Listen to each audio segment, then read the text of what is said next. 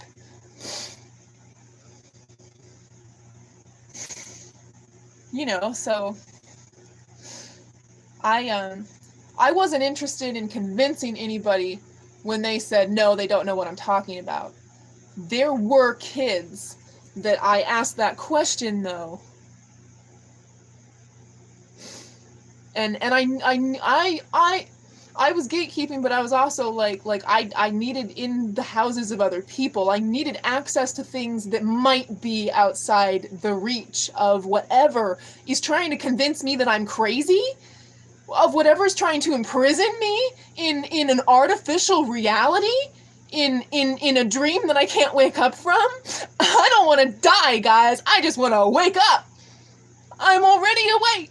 Why can't I wake up? I'm already awake. Why can't I wake up? It was maddening. I was like,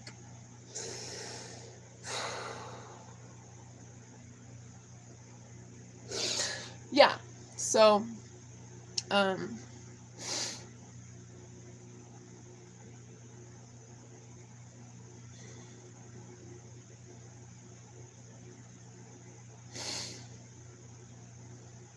it's a they call it the Mandela effect, because that was another thing. That was another thing, and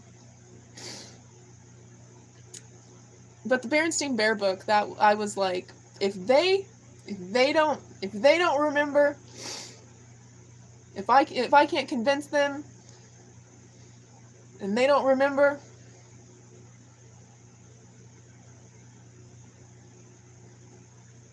then they're not from my world also, and they are not to be acknowledged. So, man, I went to libraries. I looked, and there's also books that the library didn't have anymore, and there was this book, and it's really trippy. It was really trippy. I mean, it was so like psychedelic. But it was like a bunch of animals, and the way that it was illustrated, I couldn't find that book. It's like it didn't exist. And whatever happened, whatever I did, ultimately I did something. Well, whatever I did, we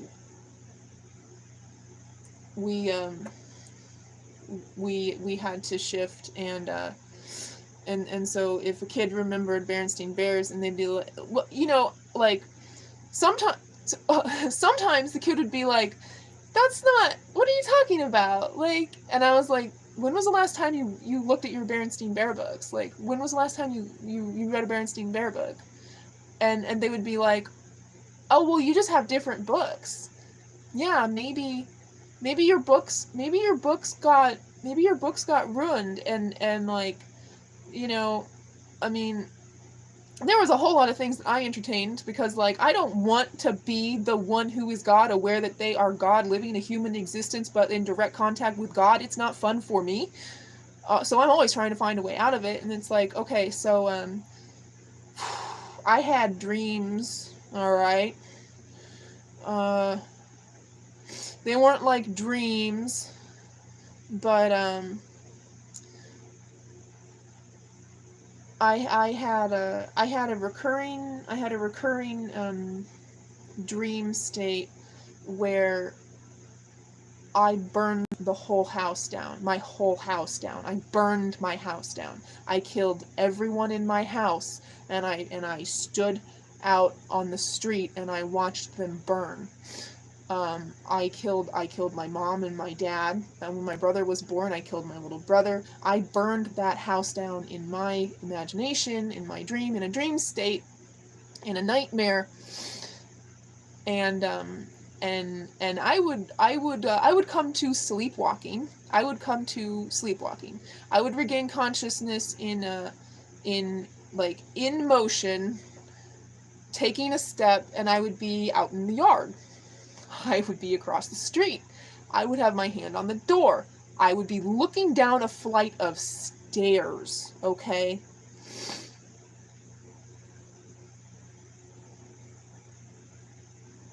All we can do is interpret things. Maybe you'll interpret it a different way and provide me with some piece of the puzzle of me and God and the I am and all of reality that I did not previously have. Because I am a limited human. I am experiencing that also. It is an individualized experience. God divided itself so that it would be able to explore itself.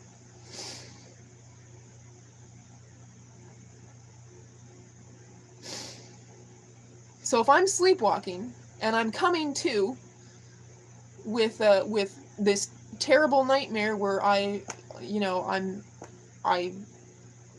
kill my whole family by setting the house on fire, what was animating my body? Did I mean to start the fire?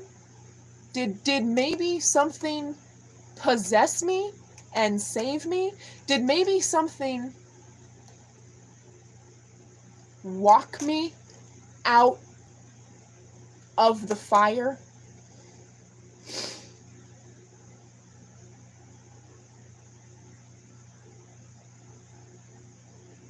And that's where the books went. Do you remember what I said earlier? Well, do you remember? I don't know. I don't know if you're new here, but I can't see the chat. It doesn't come up. I can see it for like a split second, so it's just kind of something flashing on my screen, and I can't read what you're saying. Hi, my name is Mindy Lee. I am that I am. I am, as far as I am aware, the one individual human consciousness that is aware that it is God, not a belief. I had a download when I was a little kid. It was the 80s. And I'm talking about how the Berenstain Bear books, they were lost in a fire, possibly. That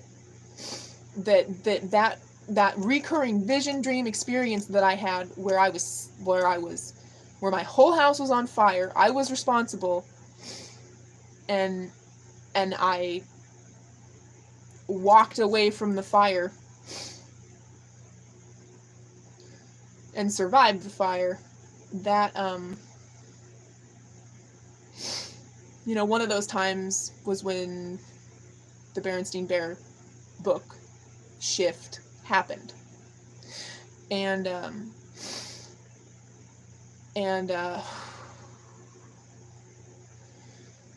me after the awakening, the I have always been, I will always be, I am.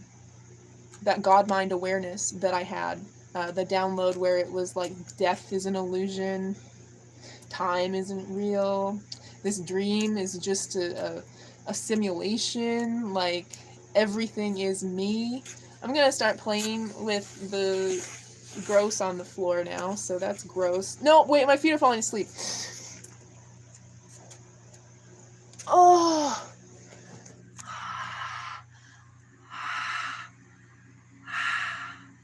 I stood up. I got up.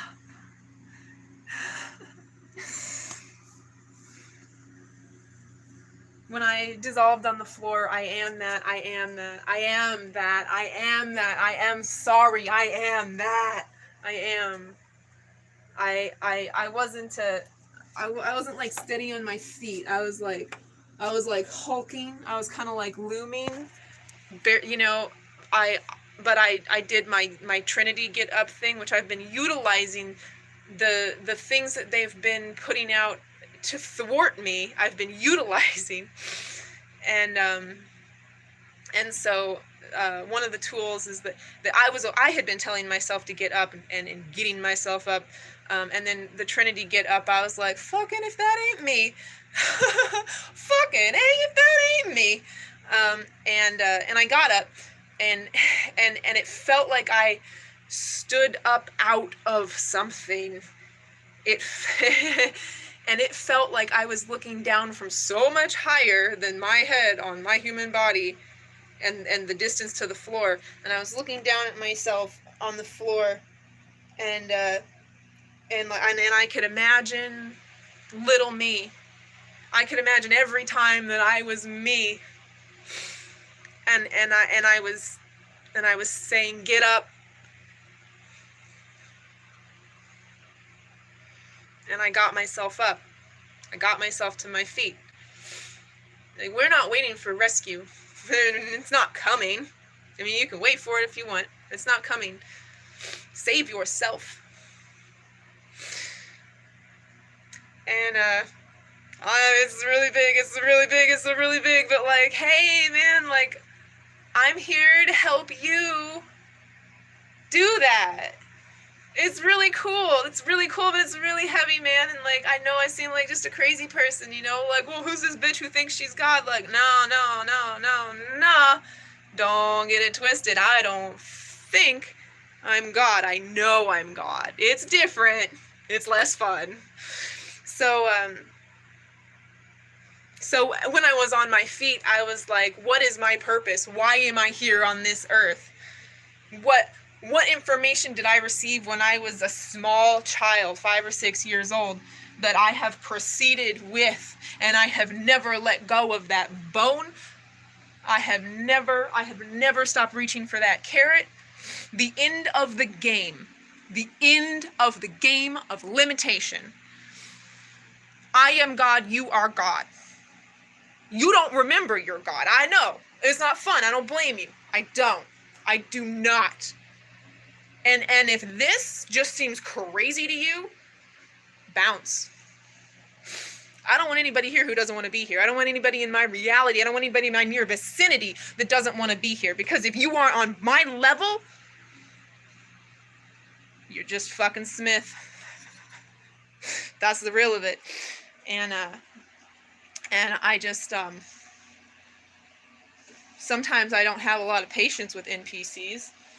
Sometimes I don't have a lot of patience with anything. But, yeah, so I was just talking about how, something that happened after I awakened was, well, okay, I don't know which one came first, but after I was fully aware that I was God walking through a dream, and the only one aware that dream, like the only person with eyes who are open, who can see, like I'm a child, I'm reading everybody's mind, I know everything that's gonna happen, I know what she's gonna wear to school the next day. It's not fun, it's fucking boring, Even your favorite movie, if all you could do is watch your favorite movie over and over again, and that's it, and that's all that you had, you would get tired of it. It doesn't matter how good it is, you've done this before. This isn't a matter of doing anything. This is a matter of remembering and remembering. Removes the veil of forgetfulness. The illusion falls away, and there's no escaping it. See, I've done that to a lot of people. Just going around the world like, oh, really? You think you have the Berenstain Bear books? But I don't have the right ones, and I think like maybe my house was in a fire, and I'm in a new house, and my house burned down, and you know, like I don't know. I'm just like, oh well, if you maybe have the books, like let's go to your house. You're like, yeah, let's play, let's have a sleepover, and nobody ever had the Berenstain Bear books, but some kids were as freaked the fuck out about it as I was, okay? And like, for me to be like, the Berenstain Bear book thing was just the first like real filter that I used, the first like time that like something so fucking heinous went down that like I wasn't the only one aware of it.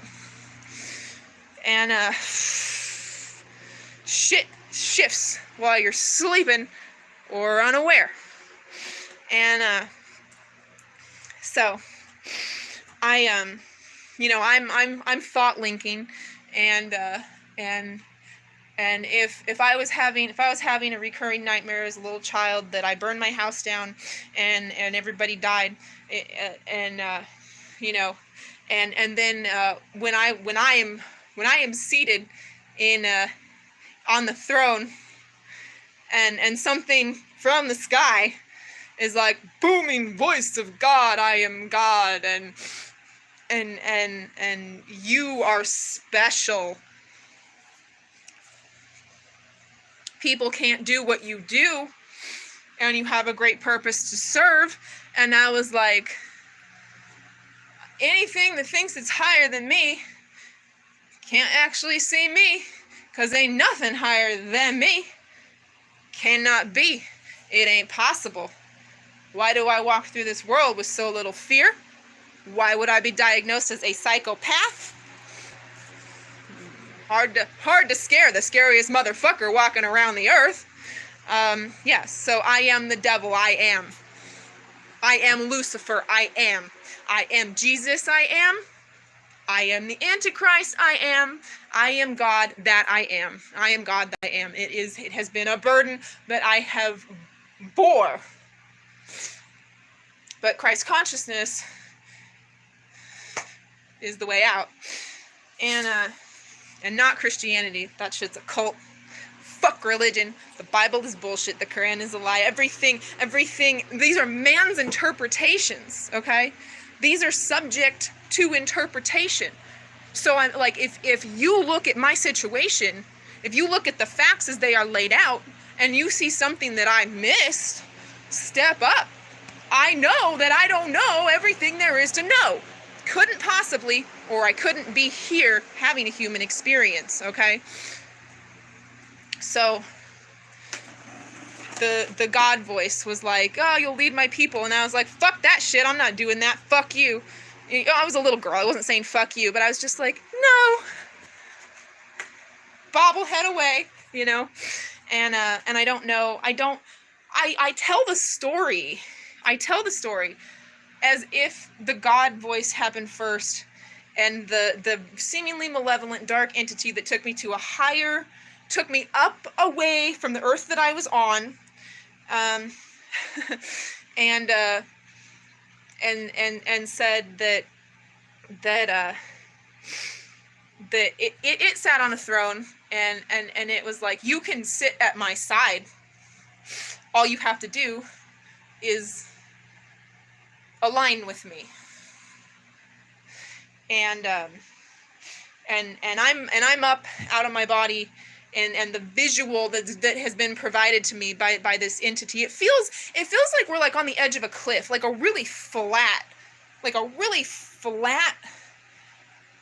logically, I don't know what rock formation this would have to be for this plateau type of, like this flat edge that I'm looking off of. I don't know what that would have to be, but in the ether, like, you don't have to entertain the notion of physics. We don't weigh anything. So I'm there. I'm a little girl standing beside this thing that looks like, I don't know, like a specter of death, the devil himself, whatever. And this entity, this masculine seeming entity, is like look upon this, and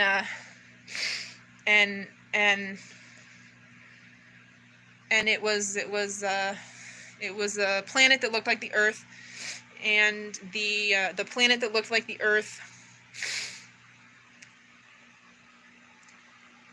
died.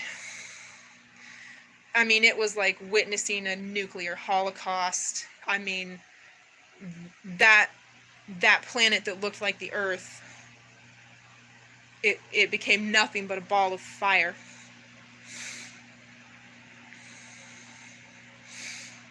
So here's the theory that I'm proposing, is that the fire that I walked out of, like, as a little girl, my dreams, my recurring dream, it wasn't a dream.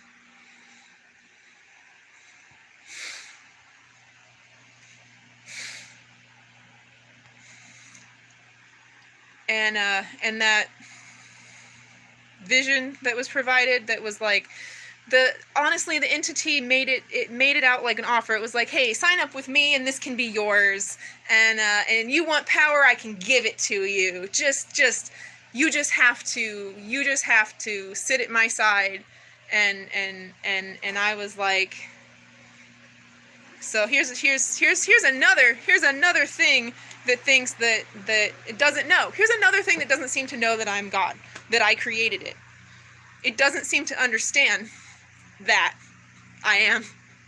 It doesn't seem to see me. And so it's proposing this to me. And now that I've read the Bible, it is uncomfortably similar to something exactly out of the Bible, where like, I think Jesus is like looking down at like a town, you know, and so it was like this entity like was like offering this gift. It was like all this like, this could be yours. This could be yours. You know, like all we can do is interpret things as best we can. And I was an angry, suicidal little kid.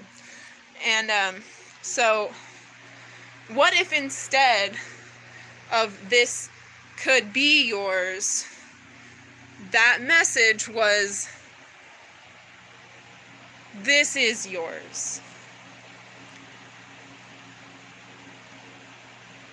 This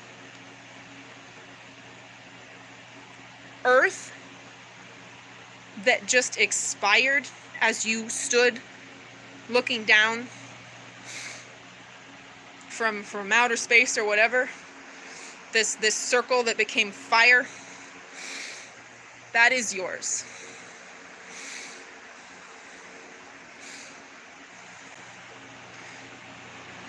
But I wasn't on that ball.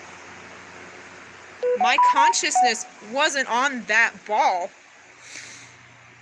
when it went up in flames.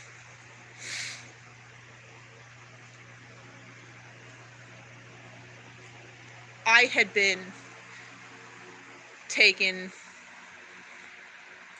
to that cliff thing, and it was like the way forward was through it, okay? And it, for all the world, seemed evil, and I was fine with evil. I was like, all right, be an agent of chaos, be evil, play the devil. All right, I can do that. All I'm doing here is playing God and the devil, you know, like for my child framework. All I'm doing here is playing God and the devil. So I was okay with it, and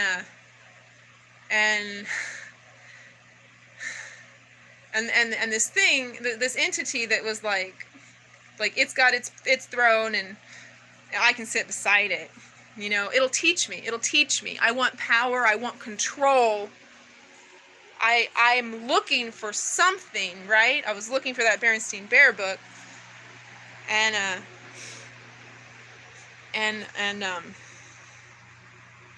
it was offering that to me. Now, all I can do is make assumptions. All I can do is theorize and hypothesize here. But maybe, just maybe, had I said no to what for all the world seemed like the devil himself trying to tempt me, the new Jesus, away from my path, maybe if I'd said no to that, I would have been put right back on that ball of fire, and I'd been done. But I didn't say no to it. I said yes to it. I said yes to it with the full awareness that, like, it doesn't know what I am. I'm gonna sit beside this thing that wants to teach me. I'm gonna learn from it. And that's cute that it thinks I'm gonna sit at its side. That's real cute. That throne is mine. That throne is mine. That throne is mine. So I was just like double agent from go, and There's something that I've been saying for a number of years, ever since 2013, when I was on the crossroads in Avondale, Missouri, and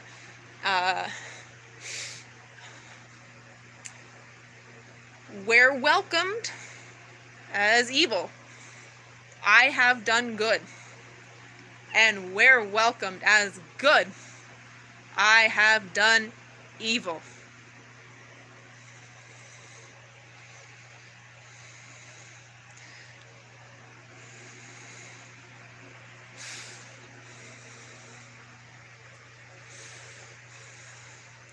You can't fight anything in this realm without fighting yourself.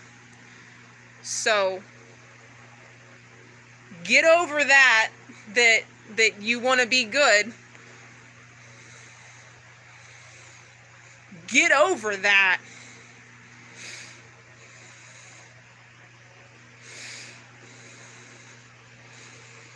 Face your demons. Face your fears. Until you see that it is not anything other than you looking in a mirror.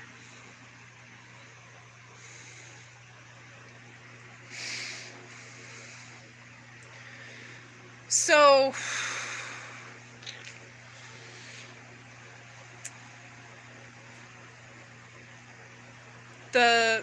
wherever I was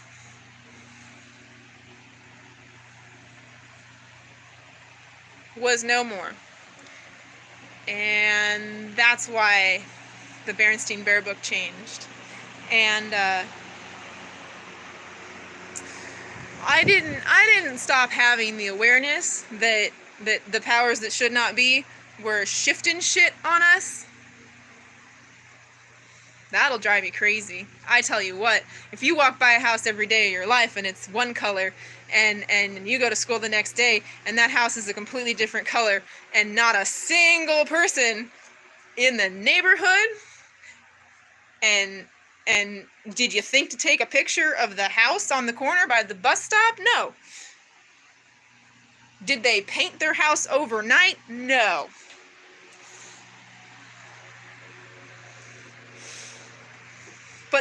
But painting the house overnight, like a team, like a fucking like SWAT team of let's fuck with Mindy, like that's within the realm of possibility with what the powers that should not be. They have that, they do that, okay? So realize that it's possible that you win some MK Ultra bullshit Truman Show, and they came and they changed the color of that house, and they told everybody never to tell Mindy that the house was ever the other color. Like, no, Mindy's just crazy, you know?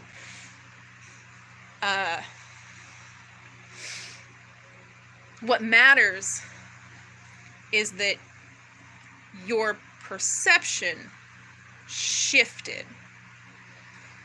Our perception is shifting us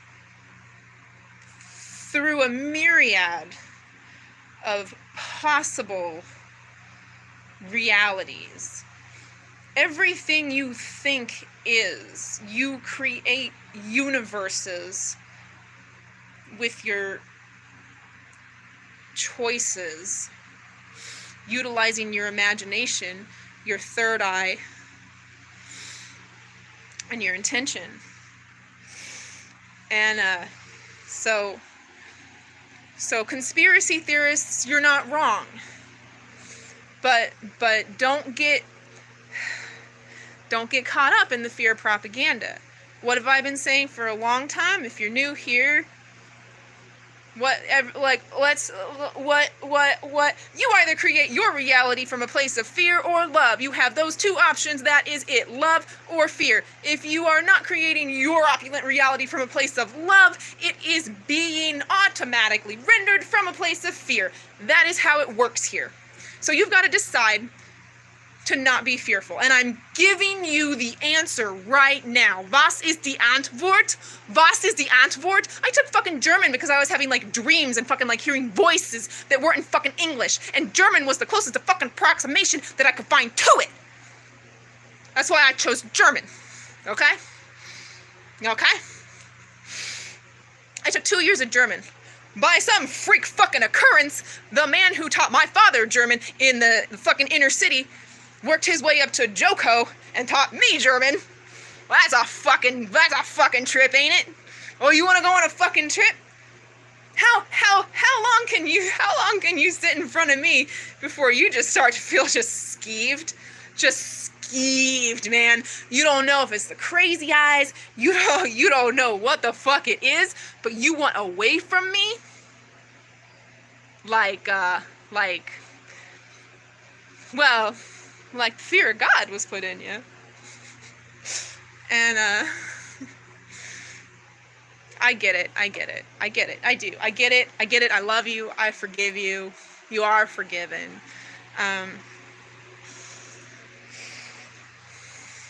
But yeah, Mr. Ozarzak, I thought my dad was pulling my leg. My dad didn't really do that. He didn't really mess with me. Not that I'm aware of anyway. But he got his German book out and he was like, look. He got his yearbook out and he was like, look, that's my German teacher. You and I have the same German teacher. I was like, oh, okay. That's interesting. So I learned German. And my takeaway from German was,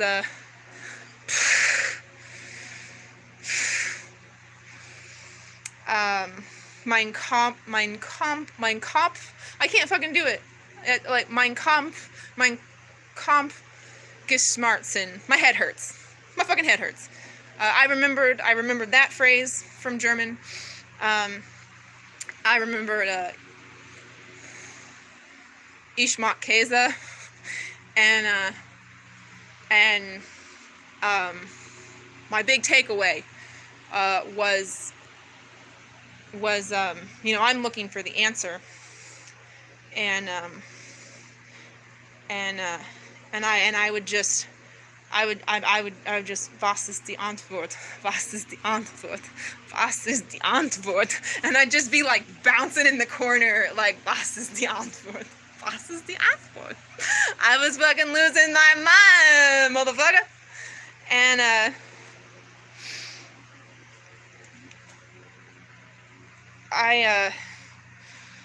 man, one of the times that this really hits home for me, so I busted out of my friend's house while I was living with them, and I just had it. I didn't know what. They put me on a cocktail of drugs. I mean, at the same time I was taking so many fucking psychiatric drugs that it was driving me insane. And I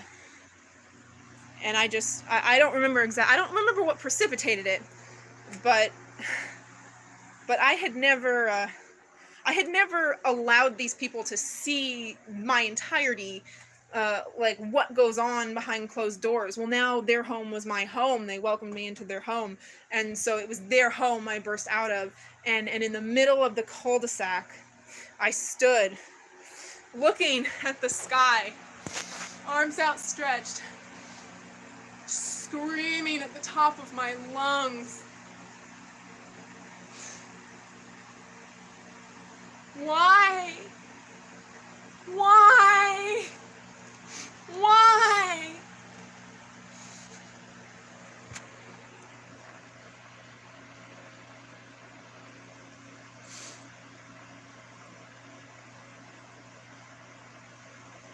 Was ist die Antwort?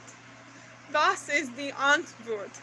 And I screamed in my shitty German, was ist die Antwort? Into the ether. And I didn't see the reflection. I didn't see that ripple effect. Gosh, what was that? 2001? Probably 2001 or 2002. I didn't see that ripple effect until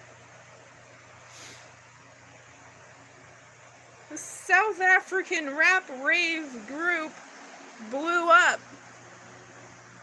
They blew up playing on my track.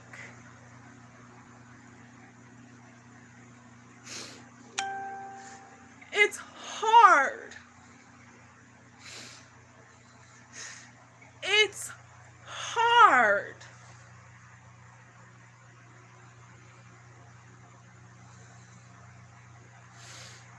Did they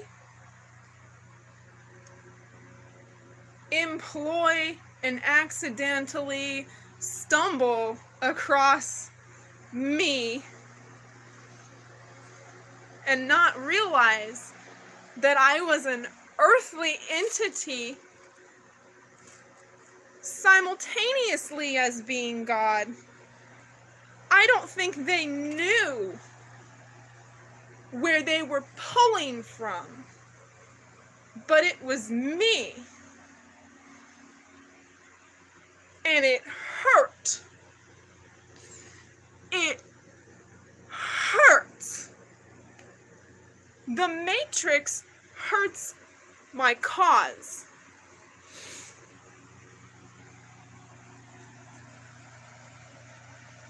Unless I figure out a way to use it.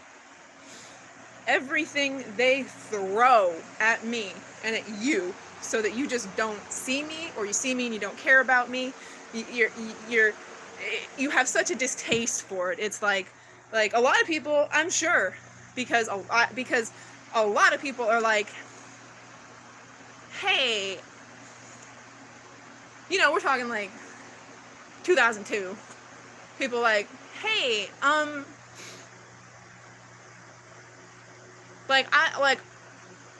are you a girl or a boy? And I'd be like, no, you're fine. You're fine. Like, anybody who thought that I was male was demonstrating to me a receptiveness, an awareness of my energy. Because again, I became suicidal at a very young age. I felt like something was wrong. I felt like something had been changed, and I felt like what the problem was that I was the wrong sex. I had the wrong parts, and so I went through life identifying as a little boy, identifying as a guy, identifying as a male, identifying as a man. I was not ever under the delusion that I could do anything to fix that. You can't. You can wear really fancy costumes. You can disfigure yourself so that you are wearing a mask. But you cannot escape. You cannot shirk the responsibilities. Just like what did I start this with? I'm healing the generational trauma of my bloodline. You got to do it too. It's not fun. I don't blame you for wanting to hit the snooze button. I don't blame you for wanting to hit the snooze button. That has never been an option for me. Never. But yeah, so but yeah, I'm interestingly androgynous, and even more so now because in 2006 when I became disabled from pain, it was like my cramps were just they were lasting longer, they were starting sooner. I had surgery because I did my research and I was certain. I was 99% certain that I had endometriosis, okay? So I just need to get under the knife and diagnose that and move forward. I just needed confirmation. I just needed that answer, And my last thought before I lost consciousness, before the surgery that did diagnose my endometriosis, was, this is where I find out I have cancer. Now, funny thing about me is that I fucking hated the world. I hate my creation. I hate all of you. Everyone who doesn't fucking remember me, everyone who doesn't fucking see me. How many fucking times did Devin McKernan walk by me and not fucking see me, right?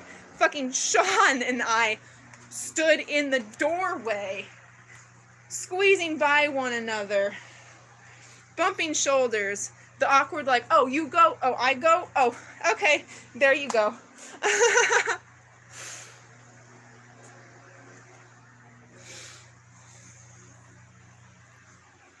Can you hear me now? Can you hear me now? Can you hear me now? If you can hear me, if this resonates with you, that's great, that's groovy. Evolution of human consciousness, ascension, the great awakening, creating heaven on earth, being the master of yourself and your entire reality. Fucking, like, I slip out of time so easily. Time is so immaterial to me. Fucking, like, ask me what time it is. What's my answer? I don't have time, and time doesn't have me. Time is a method that is being used to enslave us.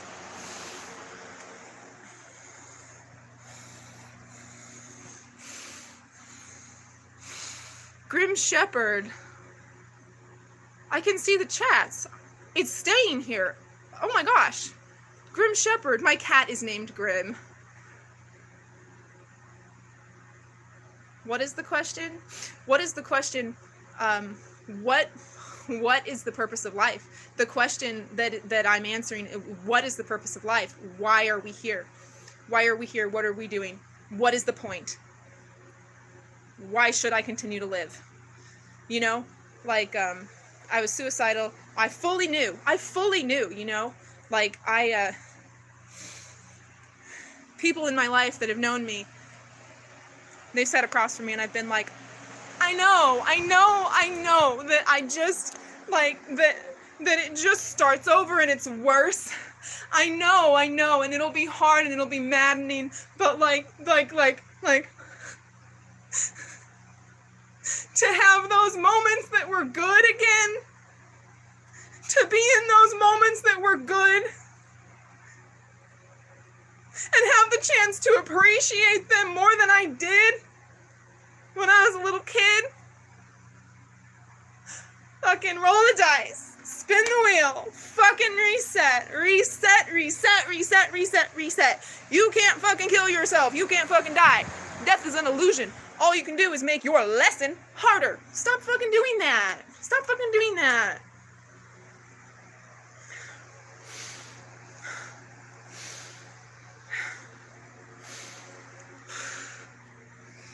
My lap pink top. This is where the magic. Look at this. Look at this relic.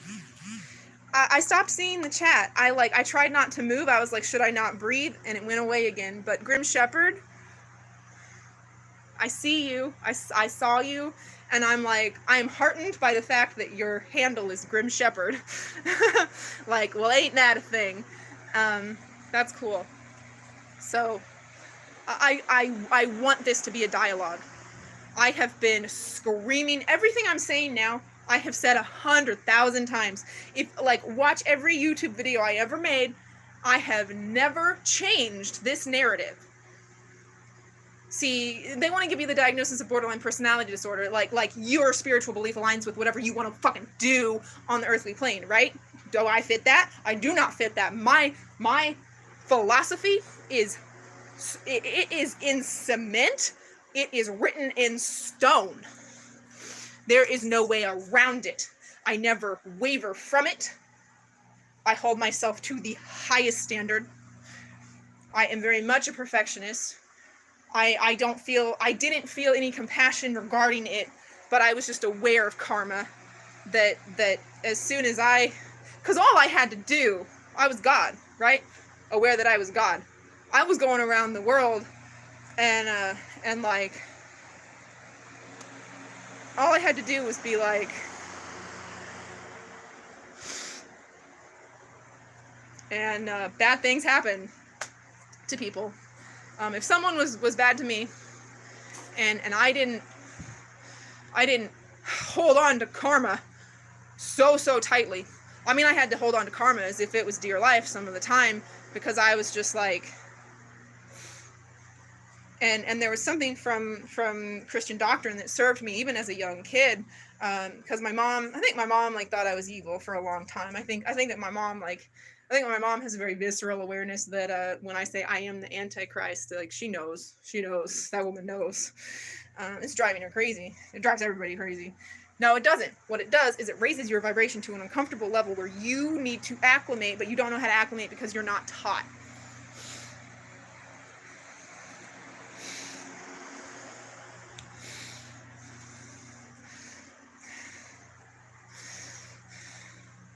So, why did I do this? Why did I come to this earth? Why did I come down from high, from realms where I have no form and I have no limit, and there is instant manifestation and love so abundant it's unfathomable. There are colors that are entirely indescribable.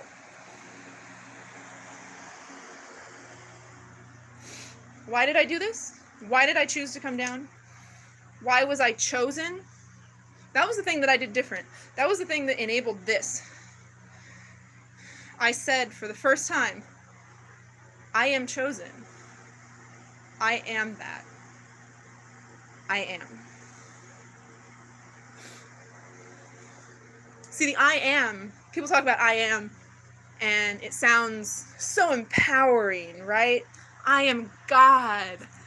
I am infinitely abundant. I am loving. I am deciding every experience upon the playing field of time and space. It only stretched out like this. Only light divided into points of light.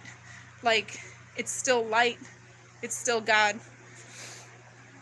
It's like water, rain, ice, vapor. It's all still H2O. Where was I? Oh, why did I choose to do this? To show you the way. I am forging the path. I am the destroyer of the earths that we lose because I scrap them. I am walking forward in a straight line on a flat plane, and simultaneously I am walking up a staircase. I have tread this earth, and I was saying earlier, like, I think that a shift happened when I was 16. I think that at 16 is when, like, I really got it down pat that this computer simulation, holographic projection illusion that is from me and to me, it forms around me, and I'm not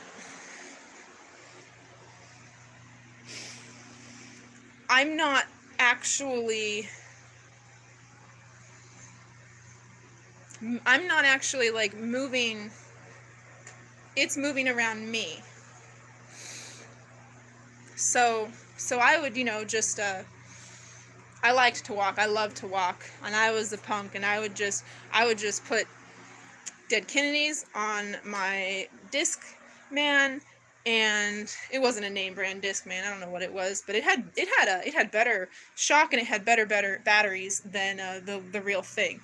I don't go for brands. I go for best, and so it was off brand, but it was better. And I would just go for walks, and going for these walks is like it feels like the ground is there, and I see the ground, and I'm taking a step, and of course my foot is meeting the ground, But actually, this action is mutual. My foot is coming down just as much as the ground is coming up. And the visualization for this is like, imagine that you're walking across a chasm, and like you're traversing an invisible bridge. You cannot see that you won't fall.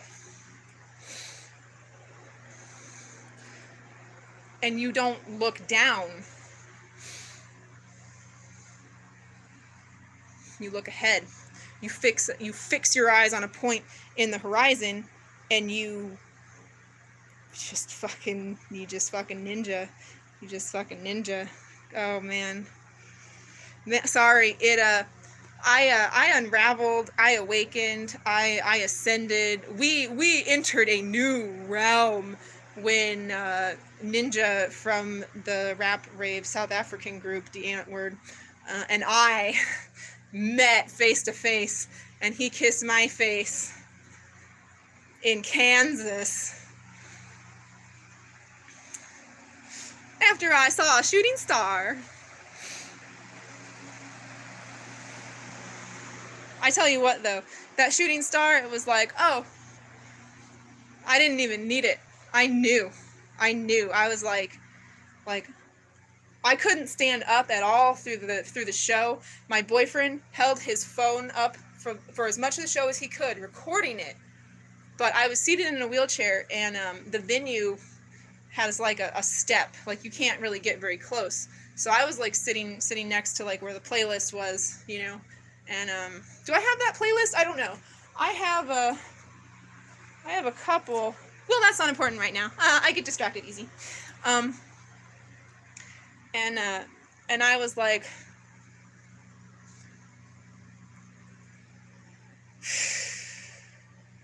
Ninja came to Kansas, and there's no way that Ninja came to Kansas by accident. Like Ninja came to Kansas, and I can't even stand up from my chair because I'm in too much pain. Ninja came to Kansas, and pain wanted to bring me down. That I had to take a small dose of oxycodone just to be able to endure getting into the car and driving to the venue in Lawrence. And I put so much into that not happening, into me not being in pain, into me feeling good. I made the shorts I was wearing. I modified. I modified, like, my outfit entirely created by me. I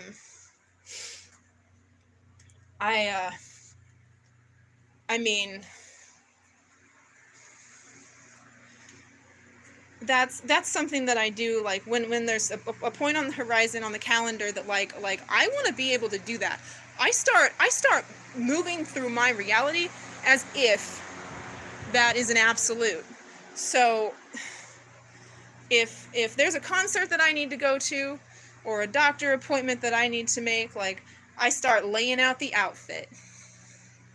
Like, I just, like, and I create a look that I'm excited about. I've never worn it before. And I just, all I have to do is wake up, throw clothes on, and get to where I'm going before pain cripples me. And that's how I do. So that's how I did for this Die Antwoord concert. And I met Ninja, and my life has been just fucked ever since. I swear for the life of me, Ninja had blue eyes. Yolandi was not feeling well, so I didn't meet her, and I don't care, honestly. Like, I'm working on it. I don't have like a high opinion generally of the female presence. I think that women know that they're pedo bait, and I think that when they lean into that, that's disgusting. And like, um, she has sexualized herself, and I have lost respect because of that. I also, like, I mean, shit, I mean, fucking, I heard SOS, and I was like, oh, okay, yeah, I get it. And and the, like, why is 16 so significant? Like, why are you waiting for 16? Why is the spirit realm, like, emphasizing 16? Why was that the age that I removed my father, who was molesting me, which wasn't a big deal really, because I'm God and you can't rape the willing, but or, okay, you can't rape the aware.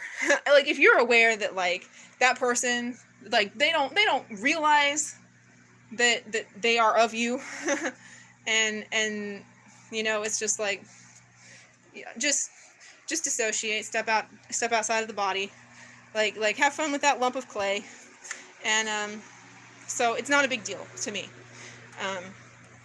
So I just want to emphasize that fact, because I have spent a lot of time in mental institutions, and I have been in audience of people who they get hopelessly inured in their drama in the past. They will retell their story exactly the same intonation. They break down and cry at the same points. They say the same things. They need to hear the same exact things over and over and over and over and over and over and over again. They're a broken record. So I just want to impress upon you that I am not about that broken record. Okay? I'm not about that noise. I live my life like, if it looks like a lesson is about to repeat for me, then I need to fucking swerve and run. Cause I don't repeat I'm not here to repeat lessons. Are you fucking kidding me? Oh no, no. So I look really, really closely, and that's just pattern recognition. That's just pattern recognition. I fucked up royally. My first boyfriend, I loved him. We lost our virginity to one another. I also got him into doing drugs, LSD, marijuana. We tried shrooms, and he was already an alcoholic, which I didn't really realize that an alcoholic was such a problem, because I was surrounded by alcoholics all my life. And I messed up. I took a boy who didn't masturbate, wouldn't take aspirin, like, body is his temple, and I violated it. I did nothing but violate that temple. And I did not know love at all when I was doing that. And like, I fucked up big time, because the guy I was with for 8 years, love of my life, I swear that's my twin flame, and, like, all I'm doing is chasing his soul around the globe, because it can no longer inhabit the toxic environment that his human vessel has become. Okay? He had never done drugs either. He had drank alcohol once and hated it. He's a super lightweight. He's 120 pounds wet. And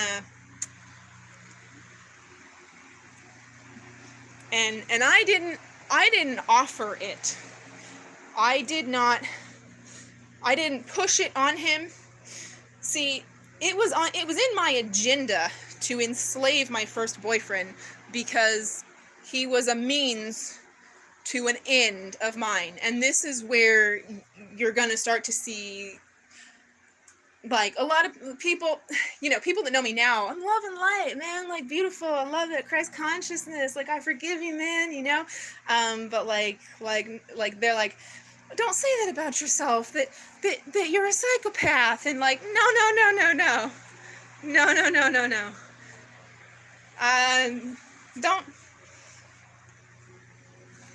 you don't understand, but trust me when I tell you that you're going to see the traits of psychopathy when you spend time with me. When you're hearing about my story, when in the testimony, I've got to do it. I've got to tell you what I did. I've got to tell you what I did, what I'm doing, every tool that I'm using, and every evidence that I have to prove to you that I am what I say I am. Every worldly evidence, and I save these things because I get so geeked about how like crazy my life is. Like Lexi Lush was my best friend in the world. I could not be here without her. It just wouldn't, like, I wouldn't know how.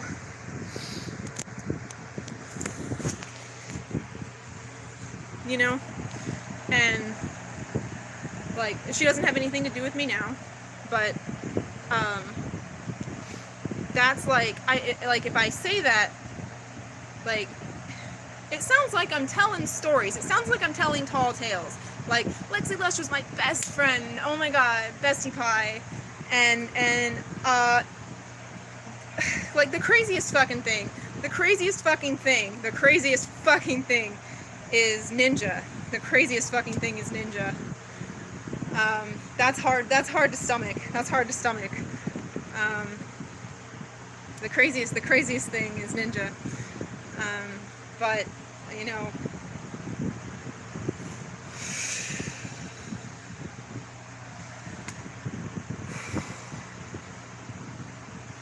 he's just someone else who knows he is God. However he came to that understanding, whether it was like I did, whether we're from the same, you know, original Earth realm, or, you know, we're star seeds, or wherever, like, vibrational frequencies line up with us, like, you know, I commonly encounter that, like, people have an idea of what I'm talking about. They'll kind of be on board with me because they've done drugs, like hallucinogens, like ego death drug use. And that's fine and dandy, but I certainly didn't do any of that when I was 5 years old playing in my backyard, and I knew that I was God, so you don't need to do that either. That's a crutch. That's another chain that you don't realize is on you, and I'm here to tell you to stop doing that. And I'm here to tell you what's up. And I have always been. I mean, I got that laptop. I got my disability approved. I got that laptop in 2009, and I have never looked back. I do not lie. I do not hide my truth. Evolution of human consciousness.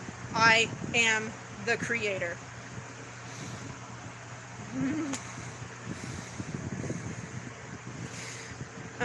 Where was I? The ant word fucking, it's a wrench. It's a wrench, right? It's a wrench. It's a tool. Tools do what you use them to do. You can knock somebody out with a wrench too, but let's try to build something, right? Yeah. So I was talking, evidences. Yeah, like I've had conversation with Jonan Vasquez in the early days of Twitter. I saved the whole thing somewhere. I have a file. I don't remember if I actually, like, managed to print it onto paper, but if I did follow through with that, I'm really bad with technology. Then I have that piece of paper that is the screenshots of that happening, and I did that not to prove to you. I am creating a body of evidence because I am having to continually talk myself off the crazy ledge, because this is the jump program. All right? I'm going to get real serious now, and I'm going to preface this by saying I am not suicidal. Suicide is not an option. It's not an option for you. It's not an option for me. So it's ridiculous that you would think I'm suicidal. What it is that I lose my mind, and I become thoroughly convinced that this whole life and world and reality is a trap, is a prison system. I feel those walls closing in, and I am God. But I am angry that I am in prison. And I am God. I know what I need. Do I have a can? All right, yes, I do. Is it empty? Yes, it is. Okay. I am God. This can, this is the dimension that we all occupy. That's this. When I am an angry God, when I feel trapped by the walls of these prisons, when it feels like the bars are pressing up against my fucking face, when everything in this world feels so immaterial, it's like cardboard. It's like everything is props, and I wake up and I'm like, you fucking changed something, and I know you fucking did, and now I'm feeling like I'm crazy, but I'm God, and I get mad, and I just. That's a really impulsive. That happened really fast, right? I gotta be so careful. When I become less careful with the can that is reality, that's this evolution of consciousness, this ascension, this awakening reality, the end of the game reality, shit hits the fan. I'm talking fucking.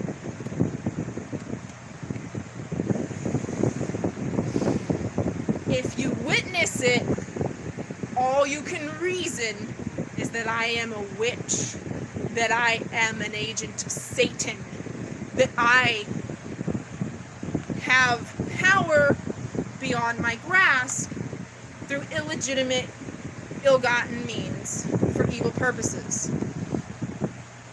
I am cradling you as carefully as I can for a being who cannot hardly feel her own hand, and how much pressure is being applied to that.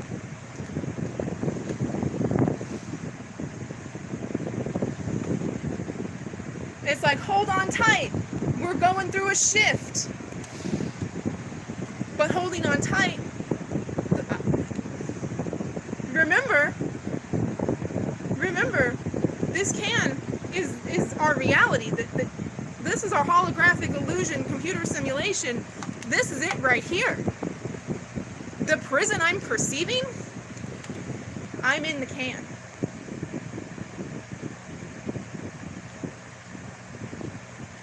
So when I started to squeeze the can, hold on, grip shit, the walls do close in because I'm holding on too tightly. But see, I have a lot of reason to be an angry person.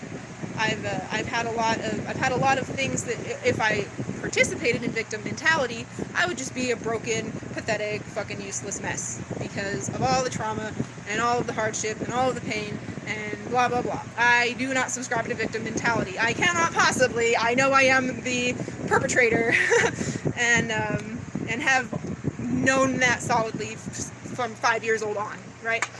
So when the choice feels like rain doom down and destroy this reality,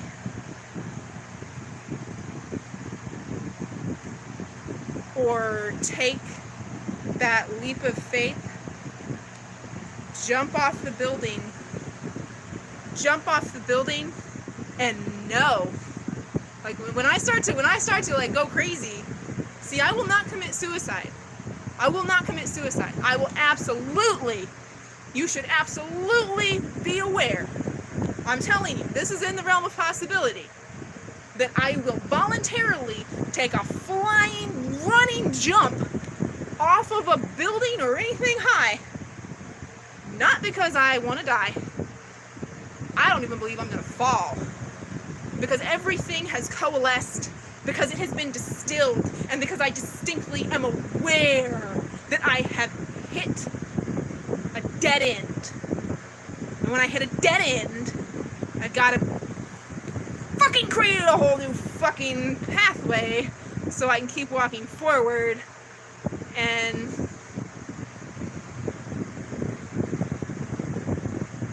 they're just gonna come for me harder, because they're coming for me. Powers that should not be. So I would never commit suicide. I don't want to die. I don't believe in death. But if I become so thoroughly convinced that the moment has arrived for me to take the ultimate leap of faith and jump off a building,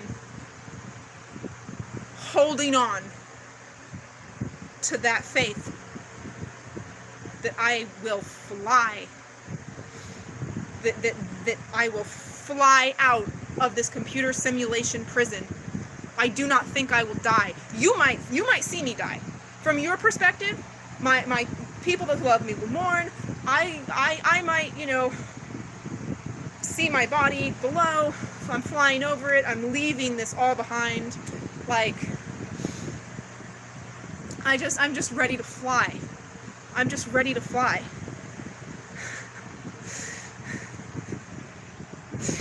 I've got a microphone. I'm a ninja. Yo, my life is like a video game. I maintain when I'm in the zone. One clear, one mic. I'm in the dark. I'm on the mic. I'm in the dark. Fucking sorry. I don't do this often because it's like it's invoking them. Every time I fucking do it, they're in the news. And I want to do it. I want to do it with none of the animosity. I want to do it lovingly. I want to do it gratefully. I want to look at Ninja and I want to say thank you, and I want to mean it through and through to my core, but it feels so viscerally like something is ripping away from me, like he is taking my brain, like he's reading my mind, like he's being fed this information from a source that is disguising that I am a real person that is hurting because he gave her my haircut, because they're using my aesthetic, because the two of them in fucking wheelchairs.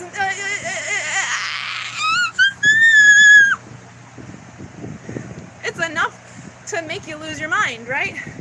I'm a ninja. Yo, my life is like a video game. I maintain when I'm in the zone. One player, one life. I'm on the mic. I'm in the dark. Go ninja. Go. No fucking around. I'm cutting down anyone on my path, trying to fuck up my flows with razor sharp. Lyrical throw stars, feeling my flow sharp. Whole scrowl. Wow. Out of control. Ninja scope. Fuck the rough. Tile. Rough rhymes. Tough times. I get confused because like the words that I have for this are not in Afrikaans. I've written the words as they are in English. If I actually composed this song, dude, you guys, I could not have lived without that Smile DK. And why did I find the fucking Smile DK? Because I was all about dead Kennedys. But I could not fucking live without that Smile DK song. That Butterfly song, I listened to that song. It was my lifeline. I started my day with that song. I ended my day with that song. Any CD that song started skipping, I would not turn it from that song. A CD would be skipping and I would just start making up the song on my own. I would just start rapping over skipping CDs, okay? This is not a coincidence. These are not accidents. These things that I'm having to look at that are so fucking hard for me, that you look at me and you're like, wow, she's got some tall tales. Like, that's you too. Start looking for the pattern. Start looking for the pattern. Expect it. It's called synchronicity. Google it. I'm sorry, I feel so dismissive about saying Google it, but like, use the internet as a tool for ascension, not for enslavement, right? Metaphysical scribe, wild, out of control. I don't know if I can do it. I feel, obviously I'm feeling some stage fright. I'm afraid to do it. I'm just straight out. I'm afraid to do it. It drives me crazy. Every viewing them, seeing them, like the fact that like I get my feet under me, I start working on music, and they're like they can work harder, faster. They are unified. They are doing it. I am debilitatingly disabled, and the hard thing is that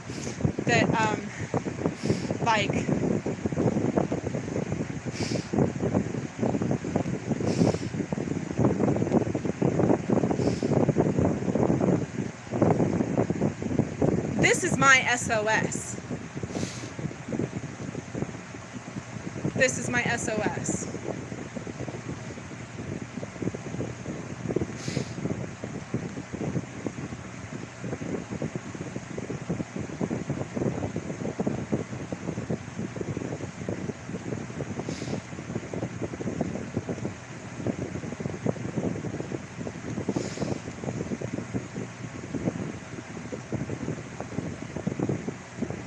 That's so weird. I can't think of the song right now. That's cool. All right. That's. I think that's good. I do. I think that's good. I think that's good. Yeah. I'm not a monkey on the stage. I'm not trying to impress you. I don't need to impress you. I just need to impress upon you that I shouldn't be dismissed immediately out of hand. I think the more that you get to know me, the closer you'll feel to me, and the more you will discover that I have tools that you could use to navigate the darkness and the light. See, the thing is that like, we're used to navigating the darkness being really difficult. Yeah, we've got a band together, and like, you have depression, I have depression too. What do you do? This is what I do. Oh, I'm gonna try that too, and you try that. Like, yeah, we're exchanging tools. The light is harder to navigate. I know that's hard to hear. Evil is the easy way. Evil is the easy way. Think about it. Think about it. If you desire instant gratification, that's a holdover from the fact that you're God, and part of you like remembers that like things were instant. Part of you is aware that things are really slow. So wanting instant gratification makes sense, right? I lost my train of thought.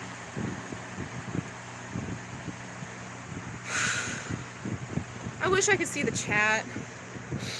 Are you still here, Grim Shepherd? I'm going to try to pull up the chat, live chat. I can see it for seconds. The concept of... I saw the concept of on the same page here. Okay, cool. Good, yeah. If, and Grim Shepherd, if you're the only person on the page, then like, you're the reason that I'm here. And I thank you. You know, like all of the little tiny decisions that had to enmesh for us to line up and be in as much as we can, but utilizing the tool of technology, which has been given to us for our destruction, for creation of a better self, of a better world, for us, for you and me, and for everyone. Like, we are facing one another on the path. So I am here for you. And if all I reach is you, then that's fine. But, you know, honestly, if I don't reach anybody, that's fine too, because this is just going to go up on YouTube. And if you ever like, man, like, is that the story? Is she sticking to it? Like, how many times have I said this stuff? You know, if I seem impatient and exasperated, it's because I am. It's because I am. I have been trying to get people to wake up and realize and take responsibility and have a better life experience for a long time. And even when I was, you know, signed up with Evil and Age, oh, we lost connection for a second there, and actively like green lighting whatever was going to push us over the edge so that we end the game, I was all for it. That is the easy way out, and we are not here doing it easy. But if you think about it, oh, I'm back on track. All right, man, did I ever get off track? Maybe I didn't. Maybe I just need to have a moment with you, Grim Shepherd.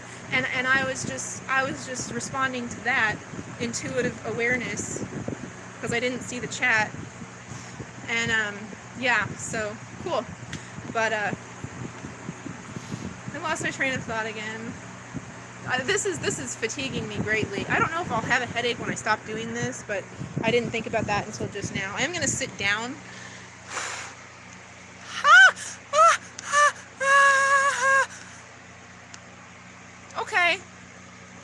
Okay. Felt like maybe my leg kind of popped out of and back into its socket. I really think that if the fan wasn't going like Grim Shepherd, you would have been able to hear the pop, and it really hurt. Just bear with me.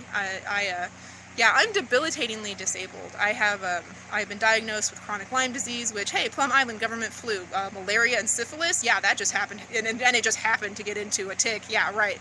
And and I have long COVID. I have long Omicron. I had COVID a couple times. I got Omicron, and oh man, I am so much more debilitatingly disabled than I was. I have endometriosis, which is a chronic pain condition where the lining of your uterus grows outside of your uterus and it can't be shed, so it forms like adhesions, like big rubber bands from organs and like the walls of your body, and sometimes those adhesions tear. That's really painful. That, you know, it's like gum, the works are gummed up and the gum can't go anywhere. So yeah, I'm a survivor of traumatic brain injury. I have a history of domestic violence. My father was abusive. My first boyfriend was abusive. And then a drawer opened into my head while I was managing GameStop, and it was just like, there goes the whole card, like all the cards, just like. So like I mean, as I was living my best life all along. All of my life, as much of the experiences that can be counted as evidentiary of this being heaven on earth, they are matched with all of the incidences where you can look and be like, this is hell on earth. Okay? It's a fine line I'm walking. And that's why I say, like, I've done good and I've done bad. I was talking about God and instant manifestation, and it's normal to feel what? Dang it. It'll come back to me. It's kind of hard for me because I've talked about it so much. Like, I will not be aware of what I've said in this session and like what you know about me, what you need to hear and what you don't need to hear. Now, if we were like sitting across from one another, that would be really nice. I'm gonna cry. It's been so long since I sat across from someone and like felt like it was entirely worth my time, attention, and energy. I had a person in my life last year who is someone that I was actually in 6th grade with, and let's see, like 11 to 39, I don't know, 20 some odd years later, he's back in my life, not because I sought him, not because he sought me, because he's the best friend of a guy that I was in Shawnee Mission Med Center 6th floor psych ward with, and it's like, he's that guy's best friend. When I was 16, I was in Shawnee Mission 6th floor psych ward with this guy, and he took interest in me because I was just like, I was doing my therapy thing, you know, mental hospitals like group therapy. It's really good. You know, you sit around, you talk about your life, your problems, what tools do you have, you know. I was just talking about my lived experience, and he perked up because I was inadvertently directly quoting Charles Manson. I didn't really have any awareness of Charles Manson. You know what? I really don't have much interest in like any of that because like I can do it better. I could do it better. And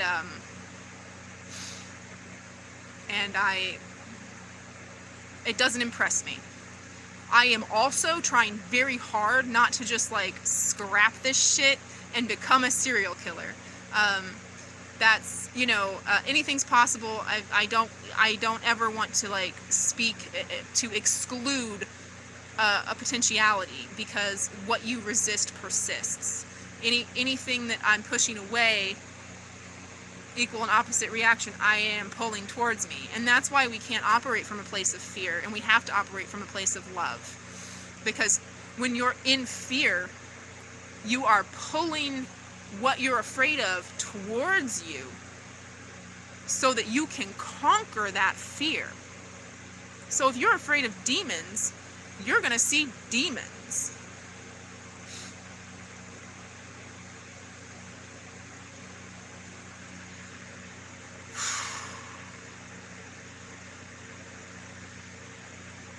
I'm feeling pretty fatigued right now. I don't want to go. It's just like,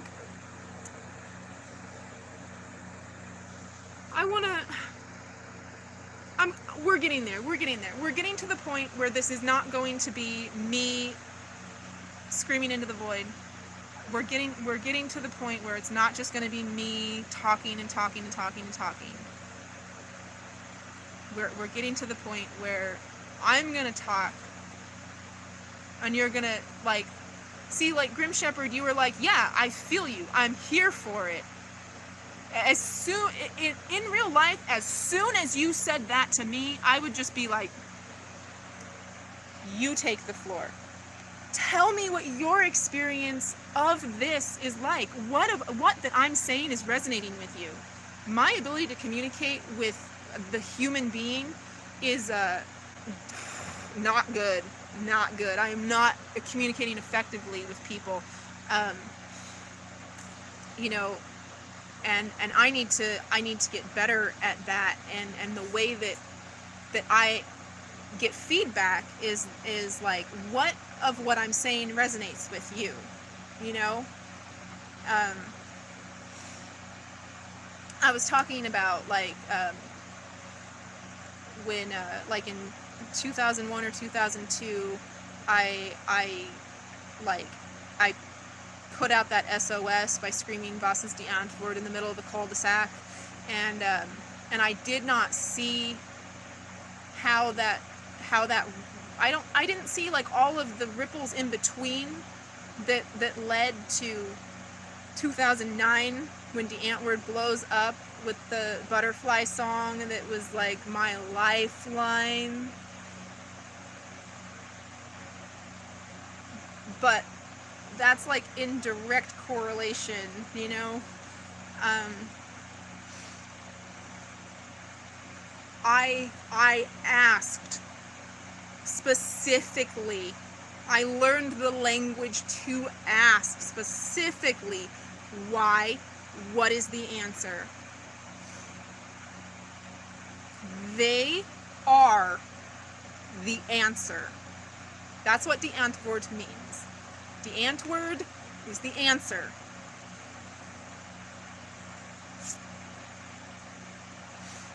They are my answer. Somehow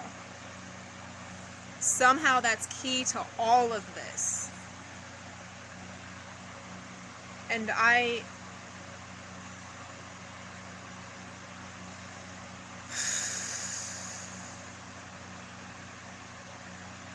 man, okay.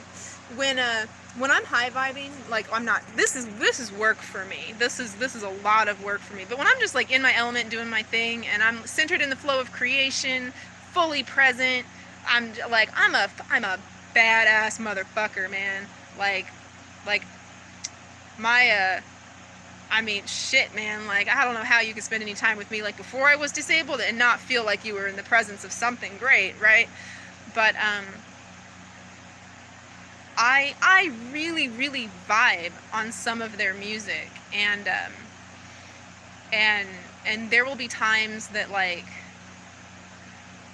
I'll do my thing, and I'll just be so happy, and I'll feel so full of love, and not feeling any of that animosity, and not feeling any of the pain that they're doing me better than I can do me because I'm physically disabled, because upon my physical body, the Plum Island chronic Lyme disease government flu has been visited.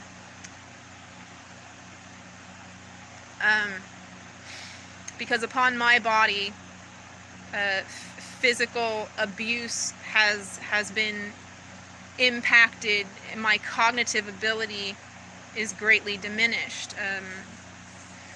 Survivor of traumatic brain injury. But I was always living the best that I could. Yeah, man, like, I mean, I loved video games, like, that was my carrot on a stick. If I had to be good and patient in whatever I had to do so that I could get 5 minutes with my NES, so that I could get the NES back, you know, like once my mom knew what my carrot was, like, she used it really well, and I'm thankful for that. Video games, they taught me patience, in a very real way, and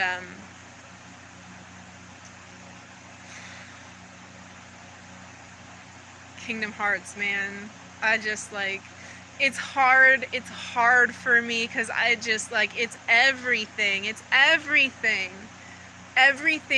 communicates to me, everything in what seems to be an external reality communicates to me that I am exactly where I need to be at exactly the right time. I am doing everything right, and everything that felt wrong only can be understood to be right when I am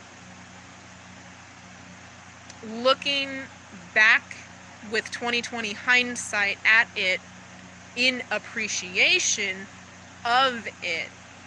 And this is the key to getting out of the victim mentality trap. Appreciate the people who tested you. We are sovereign souls. If you experience something, it's because you had a contractual agreement with that other individualized expression of God exploring itself upon the game board of time and space to return to unity and love. At some point you sat across from somebody and you were like, we're going to have to do hard things. This is going to be hard. Do you think that the people that loved you wanted to turn you out into the street? Do you think that the people who loved you wanted to damage your brain? This is my ancestral trauma. I come from a line of people who have been diagnosed with schizophrenia. Schizophrenia is not a condition. Schizophrenic symptoms are a signal that you are waking up.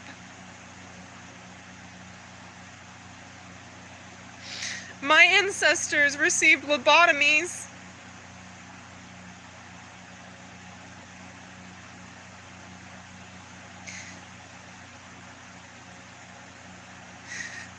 Do you think that the people who loved you wanted to hurt you?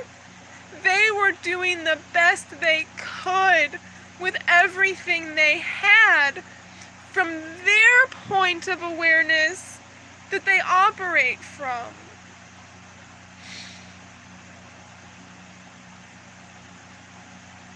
The psychiatric industry is evil. The medical industry is evil. These are hard things to be aware of. It is very easy to become fearful and fall into victim mentality.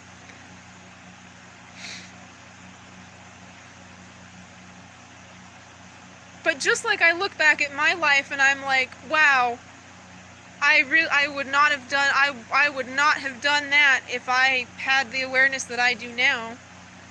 If I had understood human emotions, I would have been more careful with the people that I valued. And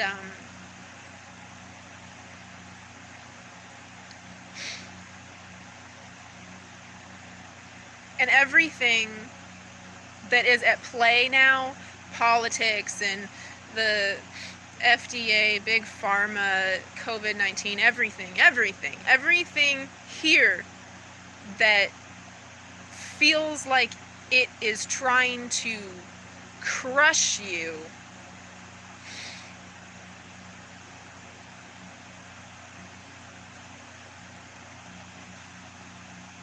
is also so that you can be your best self. But not if you get sucked into the fear propaganda.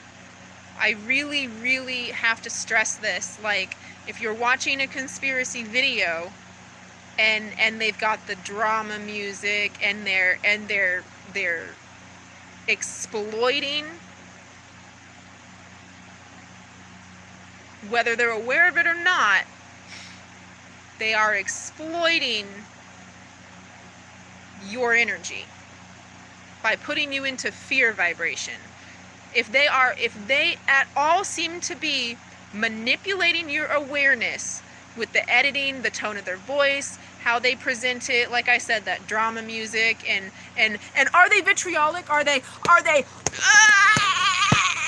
trying to pound it into you? If somebody's trying to pound something into you, that's a pretty good indication that it's not in alignment with your vibrational being at that time.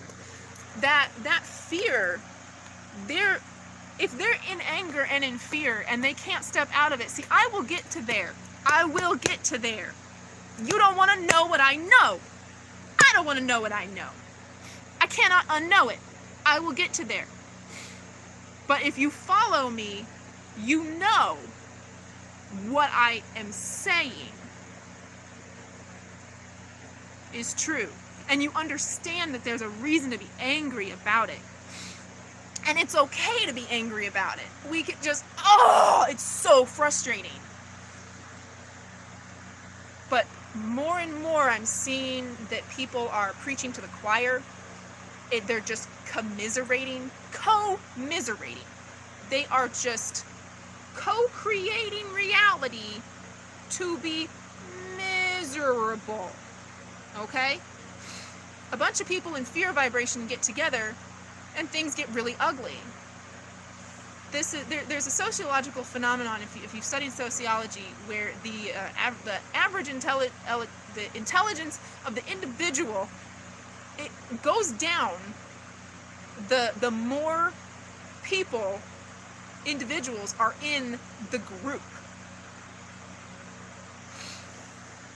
So I'm okay if we have like a small little circle, you know. I'm not here for numbers. It is substance. If I reach one person today, I'm happy. If I reach 2, I'm even more happy. I see that I do have 2 people. Okay.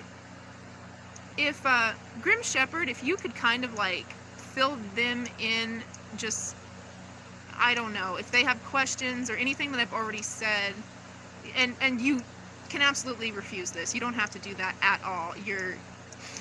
If you wish to serve me, I would appreciate it. I bear you no ill will. If you don't want to step outside of like your audience participation role, yeah. But I'm here teaching, so this is a lot of work for me, and I do get angry. But I'm the one telling you, and there's other people saying it too. But I'm telling you that if you follow me, you will learn how to stop engaging in fear.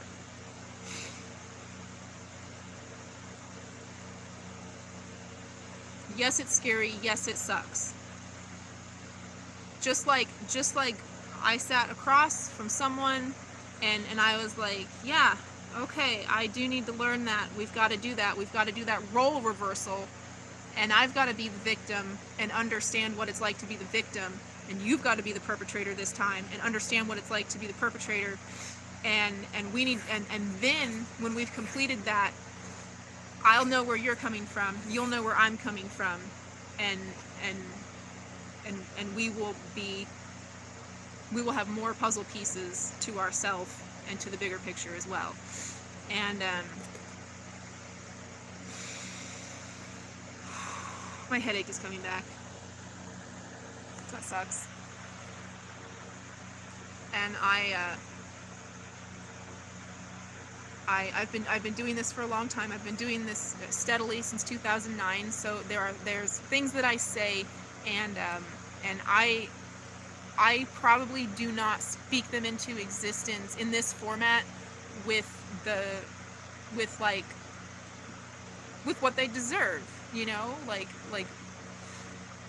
like this is a dualistic universe. Like you create your reality either from a place of love or fear, and ultimately what you are afraid of is to be God.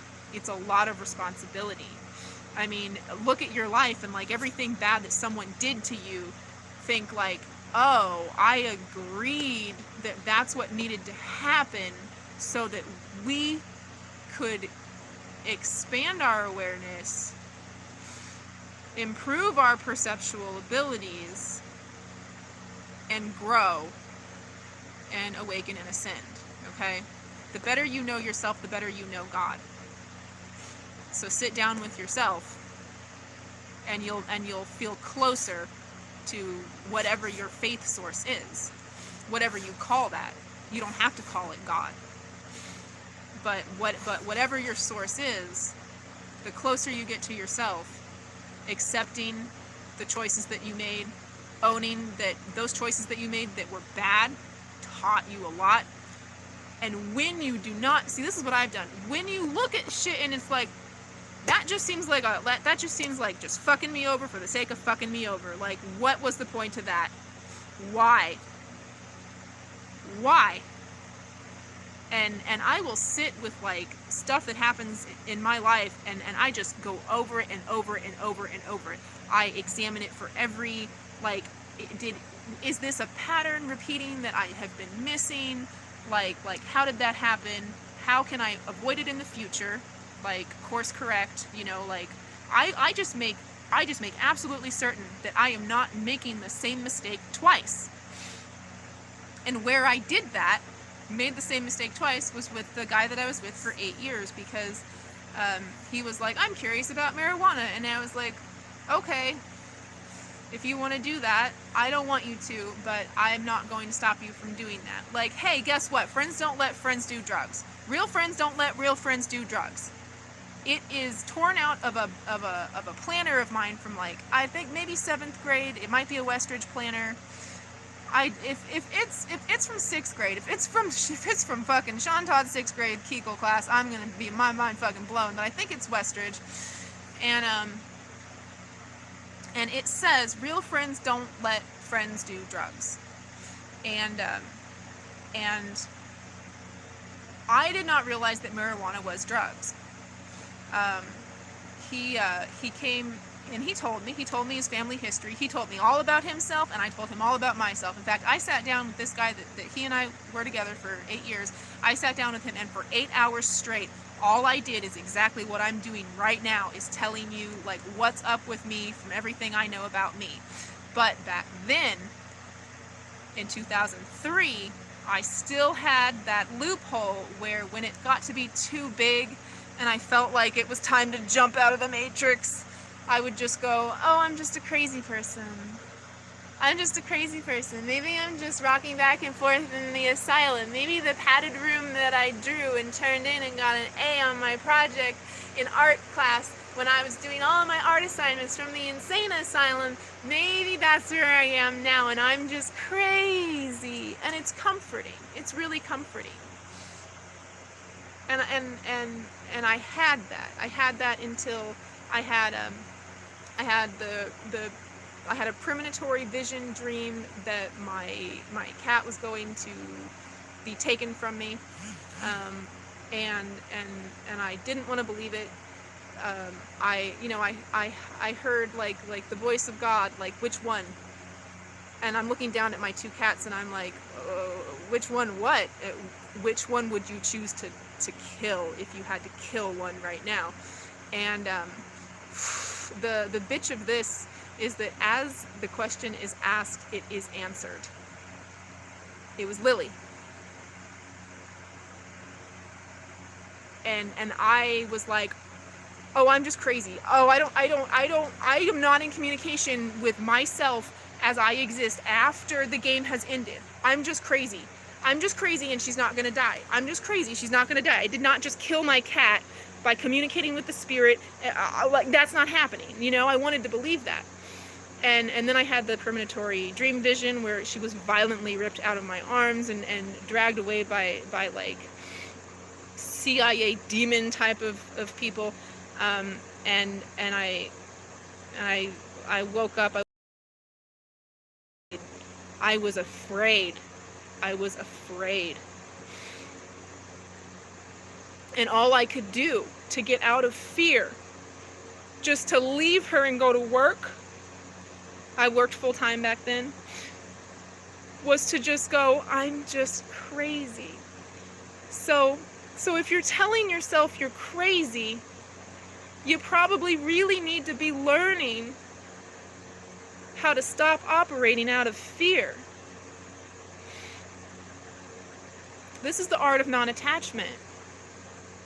See, if I had been able to, like, I love my cat, Lily's my daughter, like we decided to have a little girl, this is our daughter, our cat is our child, and like she's like my familiar, like, I was very allergic to her though. I was very allergic to her. It was taking a great toll on my physical being. I was allergic to cats, and I had a cat. It was a bad idea. Now, in retrospect, how I would have dealt with this, I've never done this before, so bear with me. I've never had this conversation with anyone before, and it's heavy, so bear with me. I'm doing my soul work. My soul work can help you, though. I know it can. And when I was afraid back then, what I should have done was practice non-attachment and accept either outcome. If I'm right,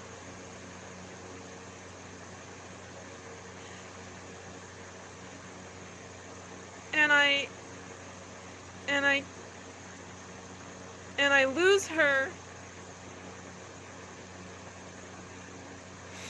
then I'm right. I'm right about the crazy stuff. Everything that I go, oh, I'm just crazy. I'm right.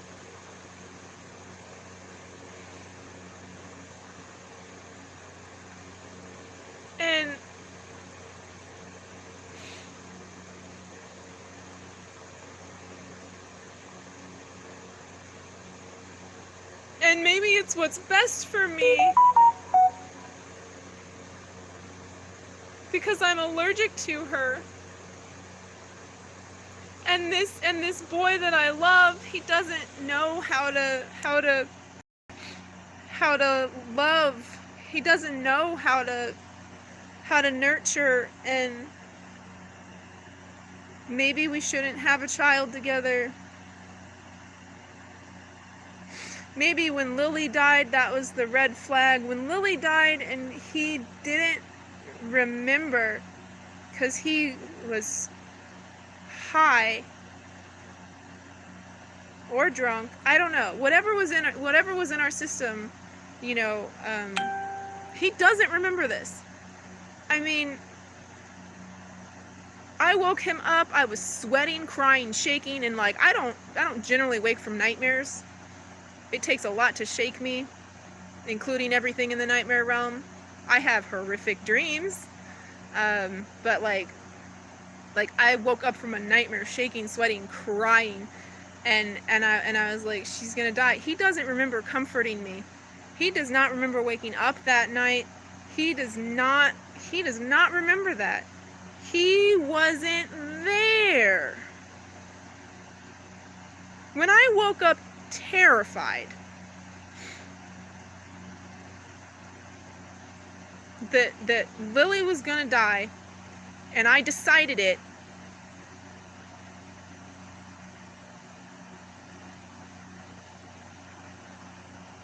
what comforted me was working through him. But to his awareness, he was not woken up that night. I'll tell you another thing that Sean doesn't remember. Sean doesn't remember that he is the only person. This was an expression of trust from me, and so I've got to own it. Like, I believe that he's the one so hardcore that I told him I gave him the biggest secret that I had. I told him I can't believe he doesn't remember this. It frustrates me so much, but I was like I'm gonna like I'm gonna rap on rave music, and and and Adam makes beats, and and and we can live our best life, you know, like if you can get over your uncomfortableness with like being on camera, and and uh and and and I became really firmly seated in my delusional seeming belief that I am a rap rave superstar, and I was all excited, and I don't remember now. It could go either way. It went both ways. Everything that you think happened. There's infinite parallel dimensions in which it happened every which way. In one to one memory, I did have the mirror covered with the Charlie Brown Snoopy 70s curtain. And in another reality, I did not have the mirror covered with the curtain. But we were standing in the doorway. He was in the bathroom, and I was in like the bathroom toilet area, and I was in the bathroom sink area, and I was like, oh, I was kind of like, I was trying to like, you know, I don't know. I'm just gonna talk. Because I don't talk about this. It's hard for me to talk about. I told him something that I had been keeping to myself, and I was excited to do it because I love him, and I believed that he and I were going to rise to fame, not for the sake of fame, but because we would have been homeless and starving and destitute if not for his parents taking both of us in and my younger brother in. Sean's parents kept me off of the streets and my little brother off of the streets when I became sick and couldn't work full-time or part-time either, when I couldn't even do Gameco anymore.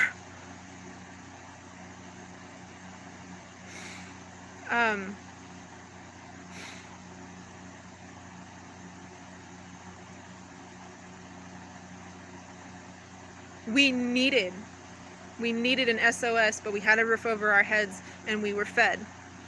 And that's because of the affluence of my boyfriend, who I chose not because his family has money, but because I love him.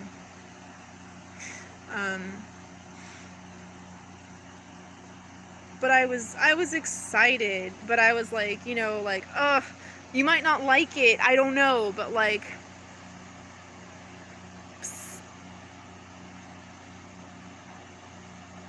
my final form, like I'm gonna bring back the mullet. I wanted a mullet all my life. I've always been resisting doing it to myself. When I do LSD, it's every fiber of my being to not give myself the haircut that I have always wanted, and I have like a compulsive drive to cut my own hair, and like and you know, and I was like my final form is a punk mullet, and this scene thing that happened, this is great. This is so great because like all of the scene hair tutorials, like I am equipping myself to give myself my haircut. Like, I'm gonna do it right the first time. And I was excited, and he was like, a mullet? Mindy, are you fucking kidding me? Like, don't cut your hair, like that, you know. And he was like, ugh, like he was like, ugh. And I was sharing with him, like,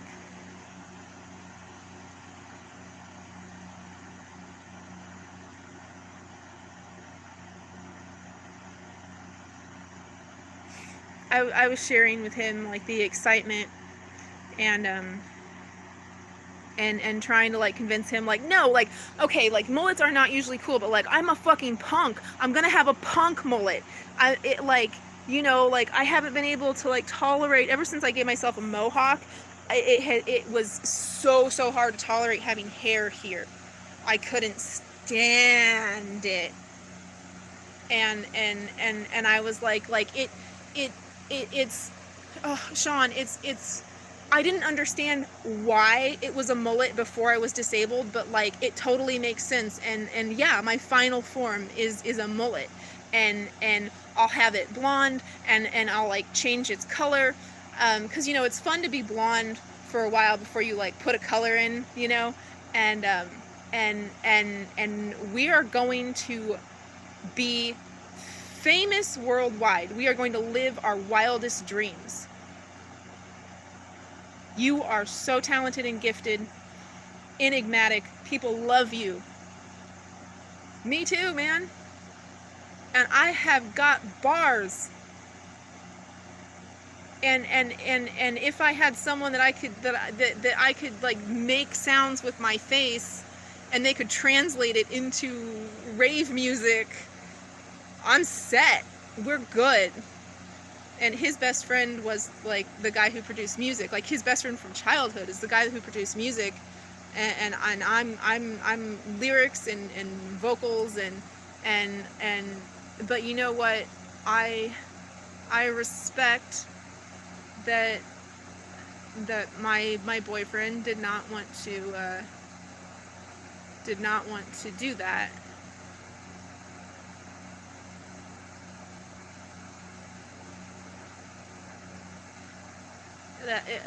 It's a lot of work.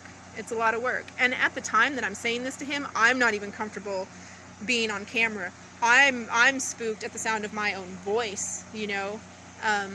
I told him this before I even had my you know, like anything that will be a breakout single on my first album. I didn't have like,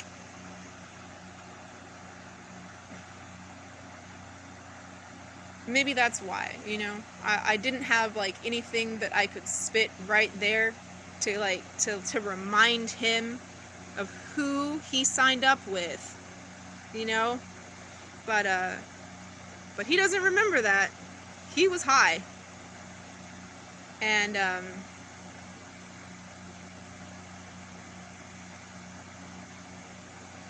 it was probably like 2007, 2008, 2009, I don't know.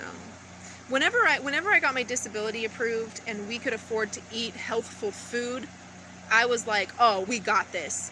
We got this. Like my vibration like skyrocketed. I was always like, well, almost always. There's no always or never. Most of the time, I was so good at just living in the present and manifesting my opulent reality with love and light. I was just love and light. I was like just this pillar, this beacon, just, I mean, like a laser shooting up from the planet Earth for every alien to see. I mean, just I was.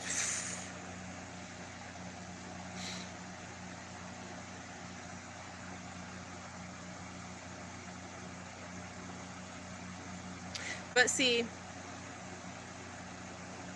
he doesn't have those memories, because marijuana prevents you from forming memories. It inhibits it, and that's a problem. So when and it was Adam, when I was laid up in bed and I didn't get to hang out with my friends. Adam came over and I didn't get to hang out, and he came in and he was so happy to share something with me, and he thought I was gonna like it so much, and just bless his heart, and he showed me their short film, and they're both in wheelchairs, and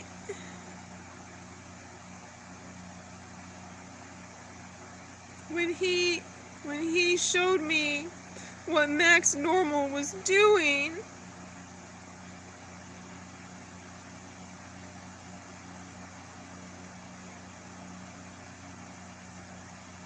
My plan and my hope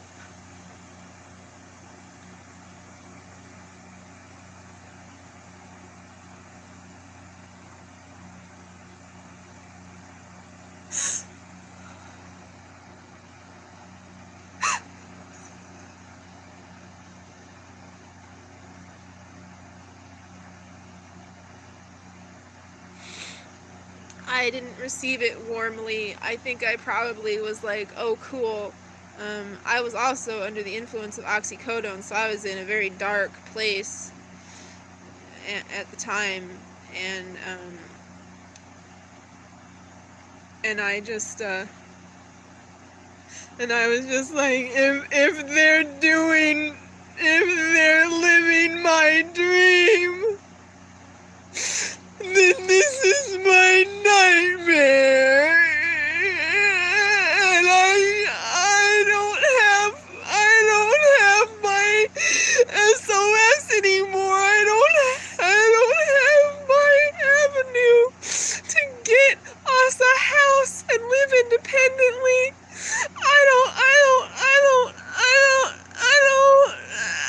How could this be happening? This can't be real. And I really like the music too.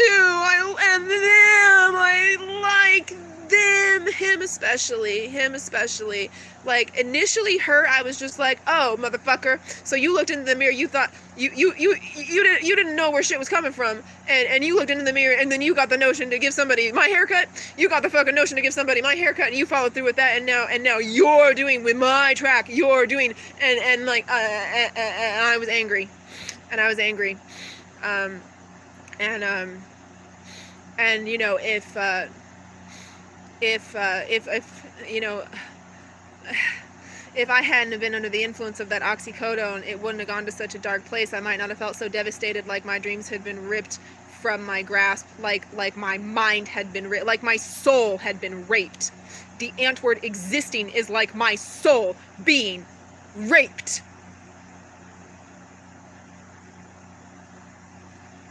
But I digress.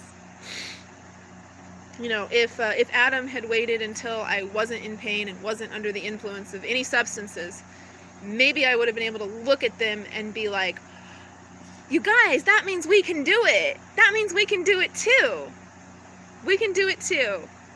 We can do it for us here. They're from South Africa. Like, we can do it here.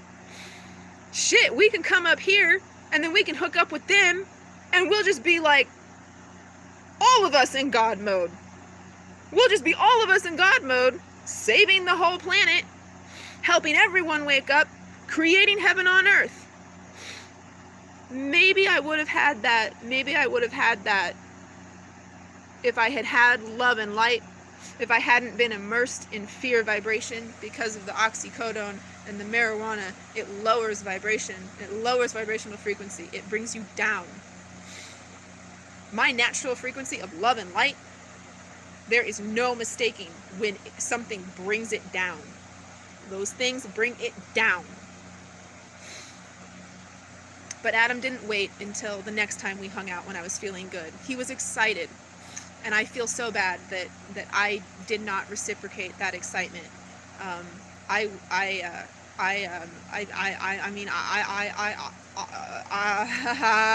just about like shake apart at the seams. Like when I look at like the whole landscape of my life.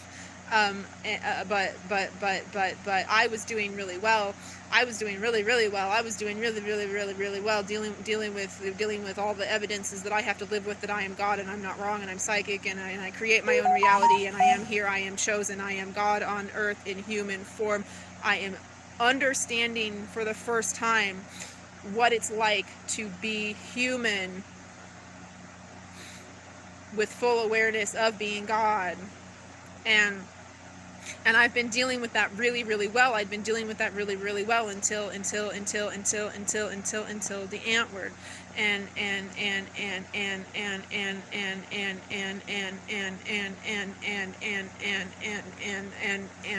stop.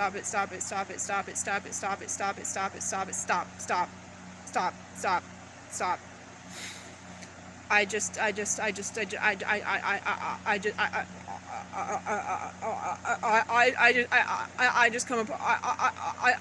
just about come apart at the seams, just acknowledging their existence. If I'm not seated, if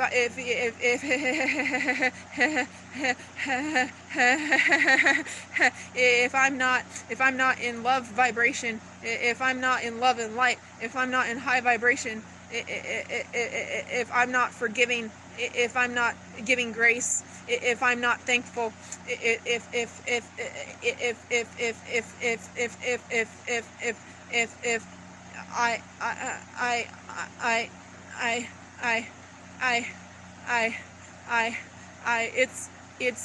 it's the thing that happened. It's the thing that happened. It's the thing that happened. It's the thing that happened. It's the thing that happened that should have broken me. It should have broken me. And in a way it did break me. In a way I didn't. In a way I didn't. In a way I didn't. In a way I didn't, but none of us did.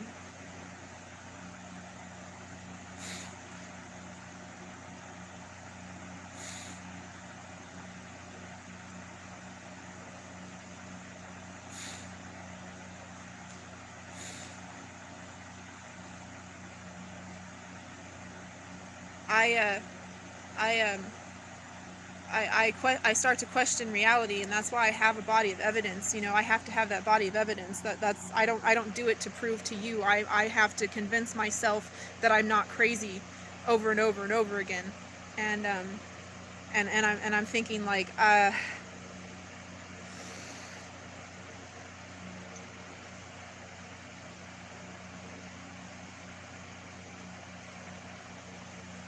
when did I meet Ninja?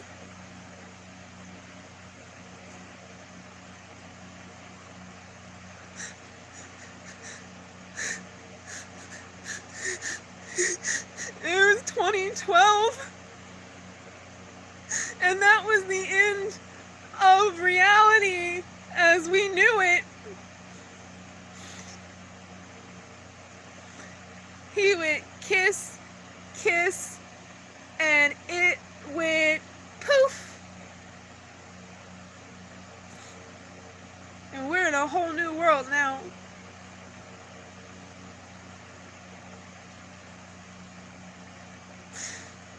After I met Ninja, my vibration was like never higher. Like even though he's doing his thing, like I'm a creator. And I Ninja is too. We're the same person. So like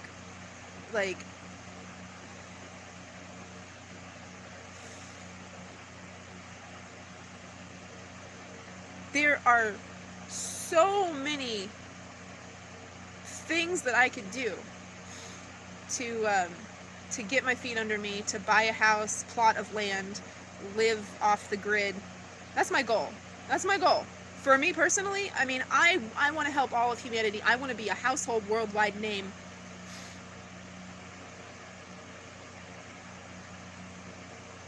I want to have handed everyone alive a tool that they use to live better, to have more peace and more happiness. And I draw and I write.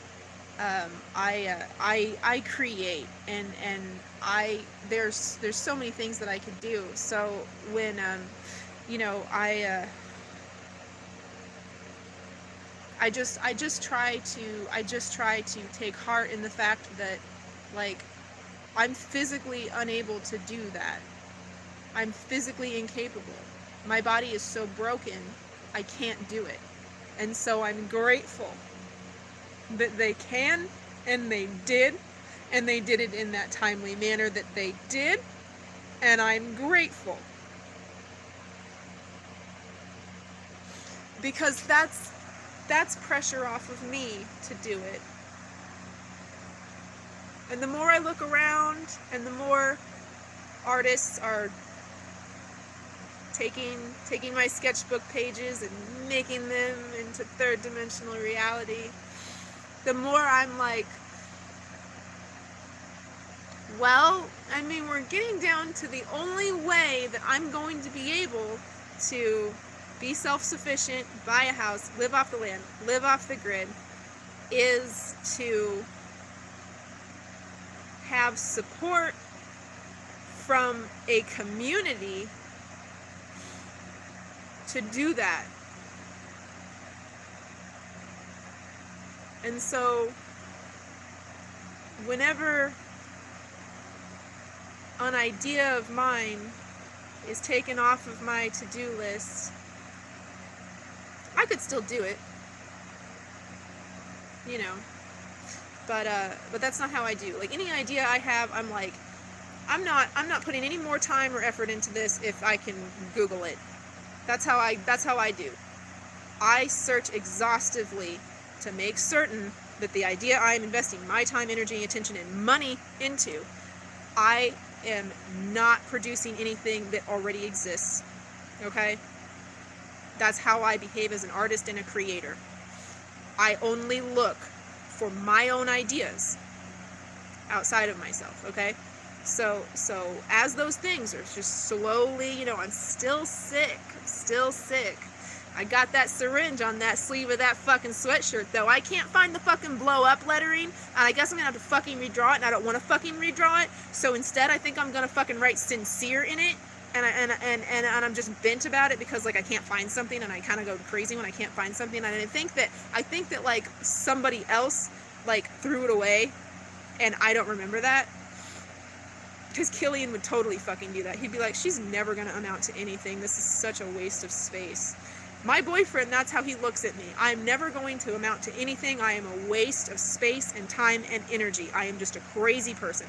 I'm not ever going to have an album. I'm not ever going to publish a book. As far as he's concerned, I am shit. I am a loser. I am just a crazy fucking loser. And everything that I have, like, oh, I've got a lot of clothes so I can do photo shoots. Like he's like, you're not gonna fucking do anything. Don't you realize that you're dead?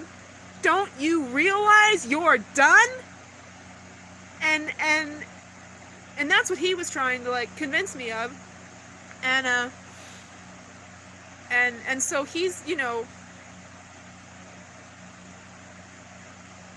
he's not for me when he's doing that. Maybe if he conquers his demons, maybe if he overcomes his addictions, but maybe not. Maybe what was right is no longer right. Maybe what was right before the world ended in 2012 is no longer right, because 2012 ended with me losing my grandmother 2 days before Christmas. My grandma was like my mom. I lost my ever-loving mind. I was doing a different protocol for my physical well-being, trying to deal with chronic Lyme disease, Bartonella babesiosis, and I was drinking smoothies and, like, maybe unknowingly, unwittingly, like poisoning myself and causing my cognition to slip. Everyone just thought that I was, like, had just fucking snapped. Everyone thought I had just snapped. But when they took me to the hospital, after they injected me full of antipsychotics because I was fucking bouncing off the walls like delusional, was I delusional? I'll tell you what I was doing. I was looking through that little window in the little cell that they put me in, and all I saw was fucking Johnny the Homicidal Maniac, my imaginary friend. Somebody took my imaginary friend and put him on paper. All I did was stare down. All I did was just invite him to come on in, because I don't have a fucking thing to lose anymore. I don't have any fear about it. I don't have any qualms. Whatever we got to do, we're going to do it. And so yeah. But as it turns out, after they shot me up and they, like, you know, did medical testing stuff, they're like, I had a virus. I had such a high fever that my brain was being cooked. But they didn't know that until they put a bunch of antipsychotics in my brain.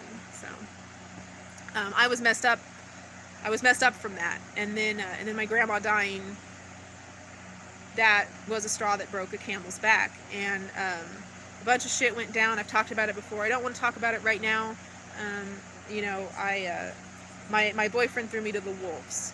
The love of my life, like twin flame or bust. Like we're not married. We don't need to be. He introduced me that way. Like consider this as my wife, though we are not legally married. Like he told my story to people, and people were endeared to him because of his role in my story. And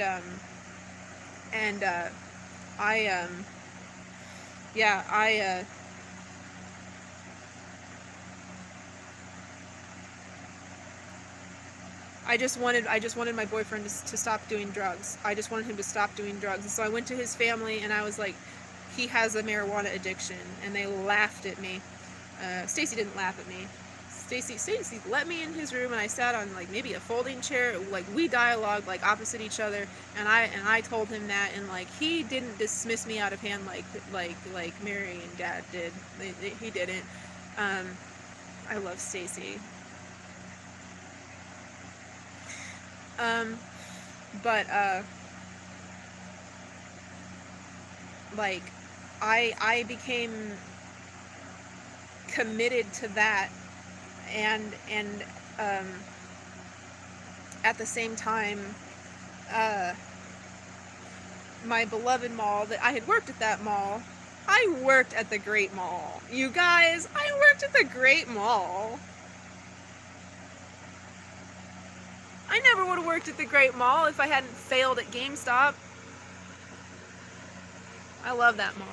They were closing that mall, and I proposed to the mall council that we create a sustainable community of disabled people who do not have the support of family or have not won their disability. There will be strict guidelines for entrance into this self-sustained community, but that parking lot can grow food.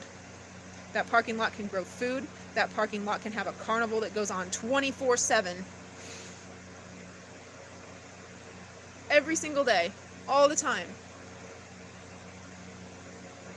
And the mall can be transformed into residential housing, and also I mean, there's so much parking lot. The Great Mall is huge. My proposal to transform the Great Mall of Olathe into a sustainable community for disabled people who have slipped through the cracks of the system was so sound and so solid.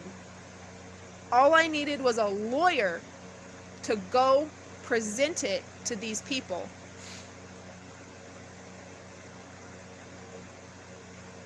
And I could not get anybody on board with me. Everybody that I shopped this idea to, this idea that like if you're, I mean, it's 2022, right? Back in 2012, things were not like they are. I'm pretty sure that they are doing residential remodels of abandoned malls now, but that wasn't happening in 2012. We're talking about 2012. And it was a novel idea back then, and it was so sound and so solid, and I just needed a lawyer, and I couldn't get anybody on my side, and I felt like that was an indicator that everybody that I thought was on my side was against me, and that I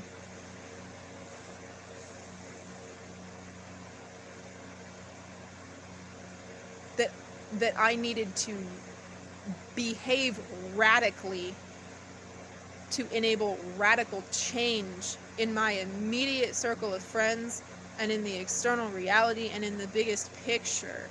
And so I leaned into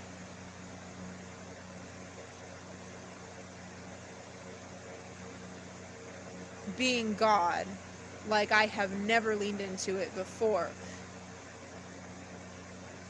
But I had the antipsychotics that had really fucked my shit up, The grief of losing my grandma and having the fucking police take me away from the bedside of my dying grandma because my mother completely lied and told them that I was a drug addict trying to squat in my grandma's room and I didn't love her.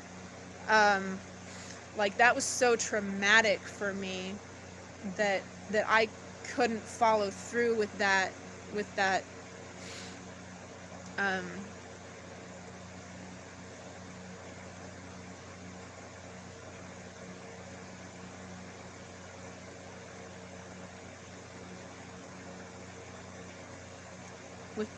mall proposal.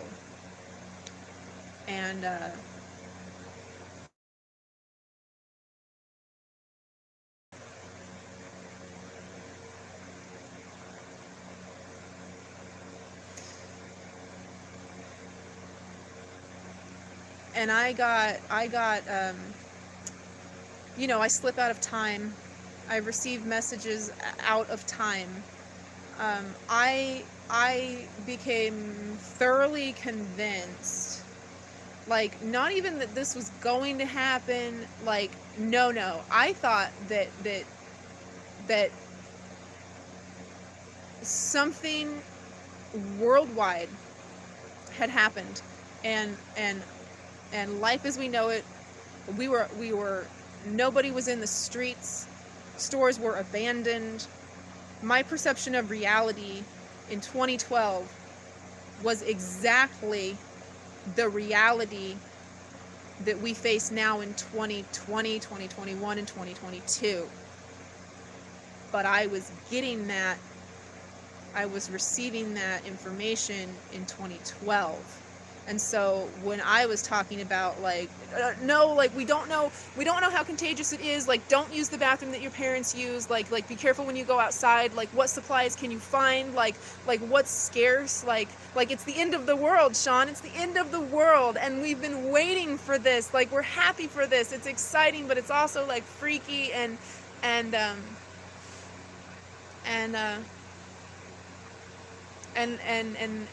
everybody was just like, oh, she's lost it. Mindy's dead and gone. Like, we'll never see Mindy again. If she thinks that there's, like, some contagious virus that the whole world has been shut down by, then you just need to get away from her, Sean. She's gone. She's dead. She's gone. She's like Sean didn't do any research about it. Like, he thought, because the history of schizophrenia in my family and his experience with my brother, who was a non-functioning or less well-functioning person with schizophrenic symptoms, psychic gifts, he's from my bloodline, so you know that he's boss. And ninja. And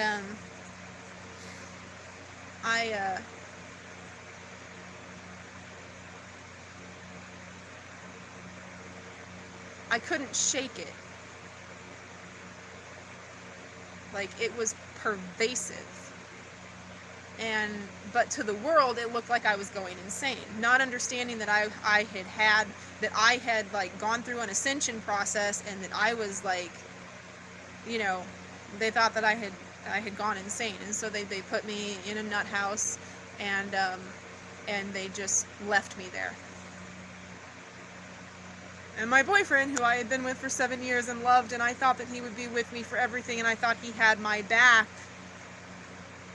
I thought he knew me through and through, my whole story, front and backwards. Anything I say to him, he's over it, because he's heard it 100 times before. I thought that I could trust him, and I thought I was going home. He came to get me at the hospital, and instead he said, my parents have decided that you can't come home, and so we can't be together. And I walked away from him, and I went back to my room at the mental hospital, and I just screamed. I just screamed bloody murder until one of the other patients came in, and she was like, Mindy, are you okay? The patients love me. And I just looked at her, and staff came with syringes, and she explained to staff that sometimes people need to scream, and then when staff, you know, found out that, like, I had just been abandoned, I didn't get thrown in solitary in the padded room, constrained, restrained. I did not at that time. People exercised compassion, but I had been abandoned in Cushing, in Leavenworth, where I know no one and nothing.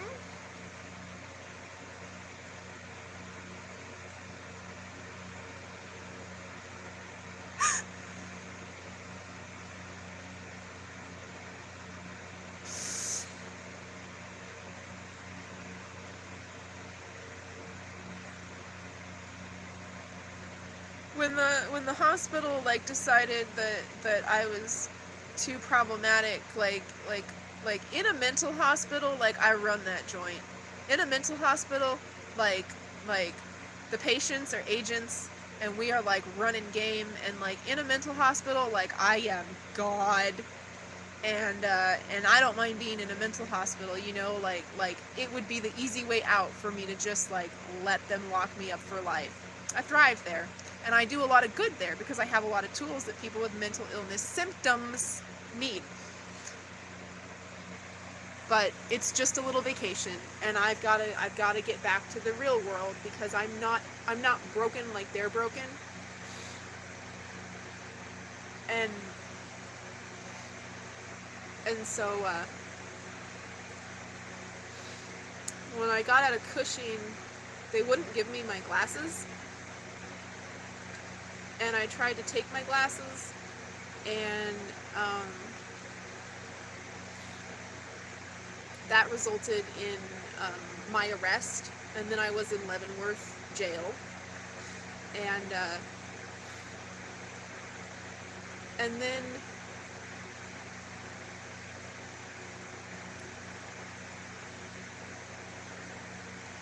trying to think of the order that this happened. Oh, or maybe not. What do I know? I know it's not nice to have people think you're crazy. I don't think you are crazy. Maybe you just need to hide your sanity a bit better. A logical echo from another reality. It's been a pleasure listening to you. I'll send love your way. A logical echo from another reality. Oh, I have to leave now though. That one's really faded. They're only brightest like in the middle. Or maybe not. What do I know? I don't hide my sanity very well myself. Blake's Tree. Yo, Mindy. Hi. Hello. Can you see me? Blake's Tree, I can see you. Blake's Tree, I can see you. I can see the chat, you guys. I can see the chat. I can see you. Hi, Blake's Tree. How did you happen upon this live stream? Oh no, it went away. Oh my gosh, this is so frustrating.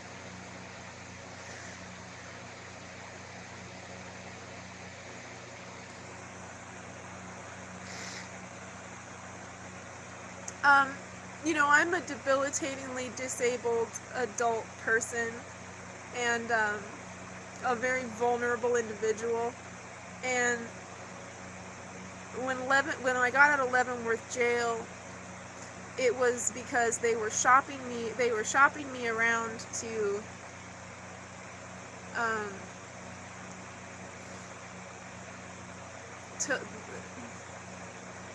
they were shopping me around to every homeless shelter, any place that they could find to take me, so that they weren't just turning me out on the streets of Leavenworth, okay?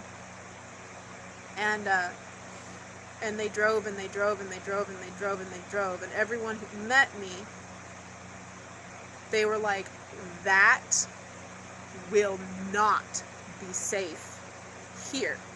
And every place said, we won't take that. That won't be safe. Until the only place left was Osawatomie State Hospital. And the keeper of the beds accepted me. And that's because in this world, the safest place to be.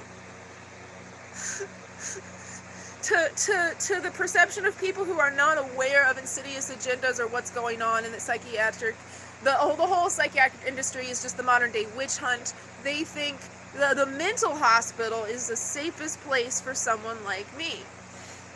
And, I'm a survivor of traumatic brain injury. I have chronic Lyme disease. I have endometriosis. I deal with chronic pain, chronic fatigue. I am debilitatingly disabled.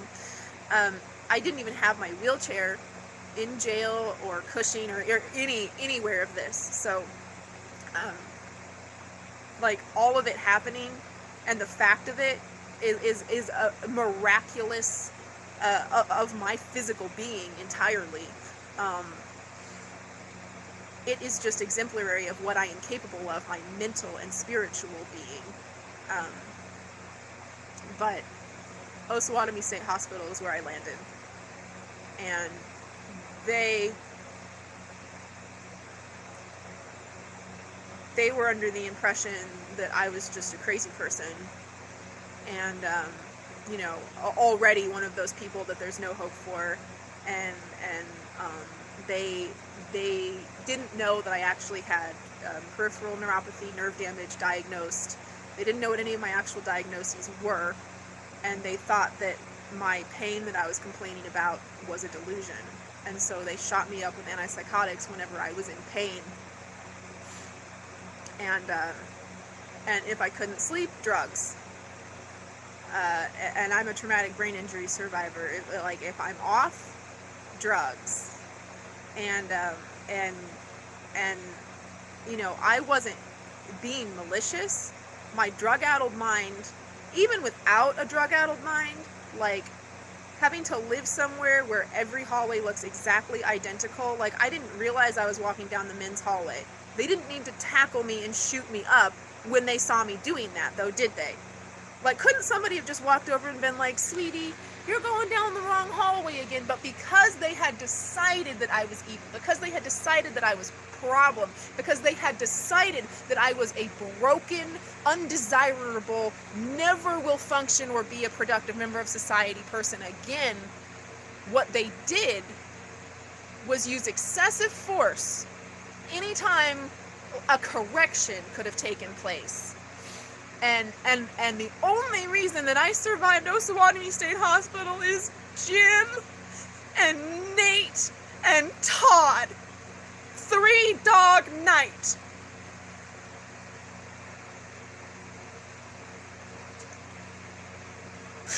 When you need angels upon earth, call upon them and they will be there.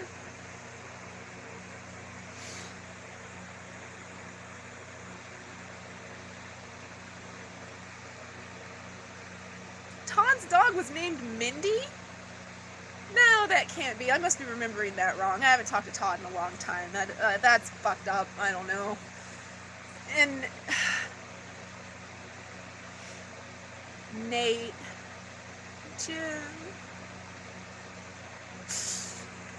Jim paid close attention to everything that went on with me. And he noticed that they were drugging me when it was absolutely unnecessary. And he made it his mission to protect me and to get me out of there safe and alive. And alive is a bigger ask than you would expect, probably, if you're just an ordinary person who doesn't understand how dangerous and fucking evil a mental hospital is.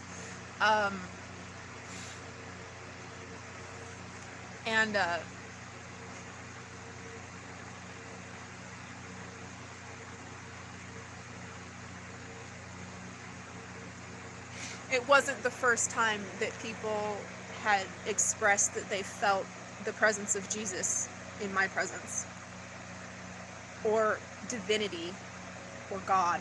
It was not the first time that had happened at all. Christ consciousness has always been there. It's always been an option. I have dismissed it, but that call keeps coming. The wake-up call keeps coming.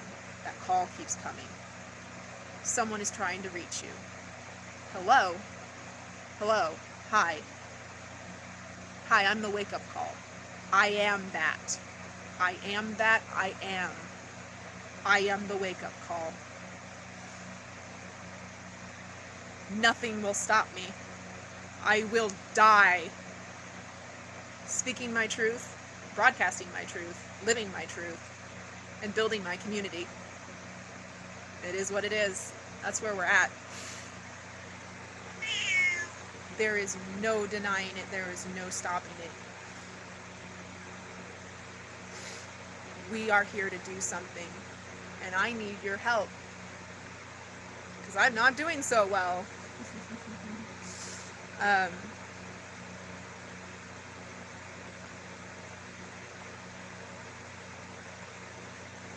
Grim came over and he put his paw in my hand, like we were holding hands for a second.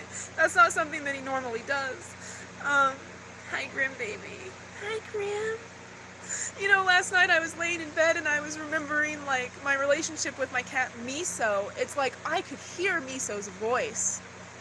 Like I was so psychically connected with Miso. She was like a person. And I'd never even really thought about it until last night. I was like, I don't talk for Grim. I don't talk for Grim. I don't hear Grim's voice. Like, is that a shortcoming of mine? Like, do I not love him like I love Miso? Like, why is that, you know? And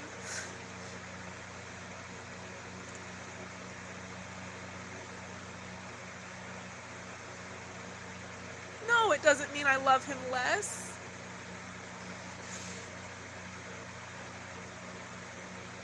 But I don't speak for him. I don't make his decisions. I don't presume to know what's going on with him. He's a mystery.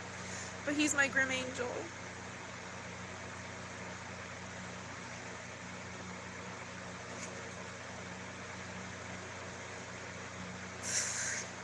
Hey, Grim. Grim doesn't like the sound of my voice. My son doesn't like the sound of my voice. So I don't really have a pet that I can talk to.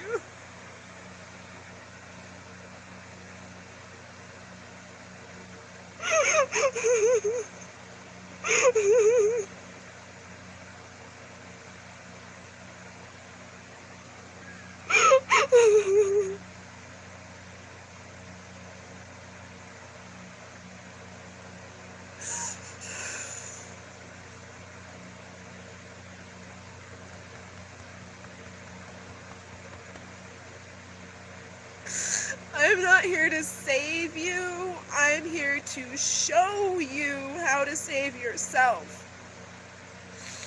What you do with the tools I teach you to use is your own choice. The choice is always yours.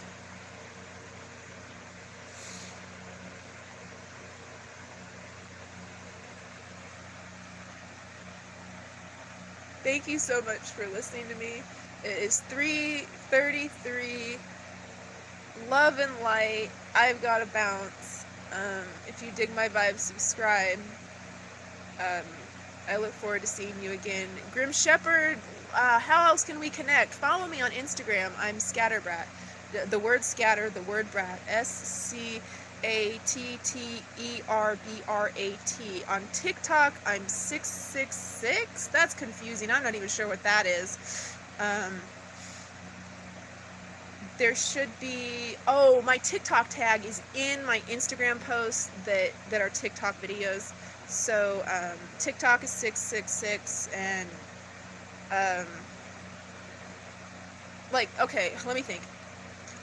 I am sick, SIK. I am my favorite number and my Mayan number is 6, SIX, and I am physically debilitatingly disabled. I am sick, SICK. So 666 has got to be something along those lines, but I'm pretty new to TikTok. Like, when I start to gain momentum on a platform, that platform becomes inundated, commercialized, capitalized, polluted, and it is, I mean, it is what it is.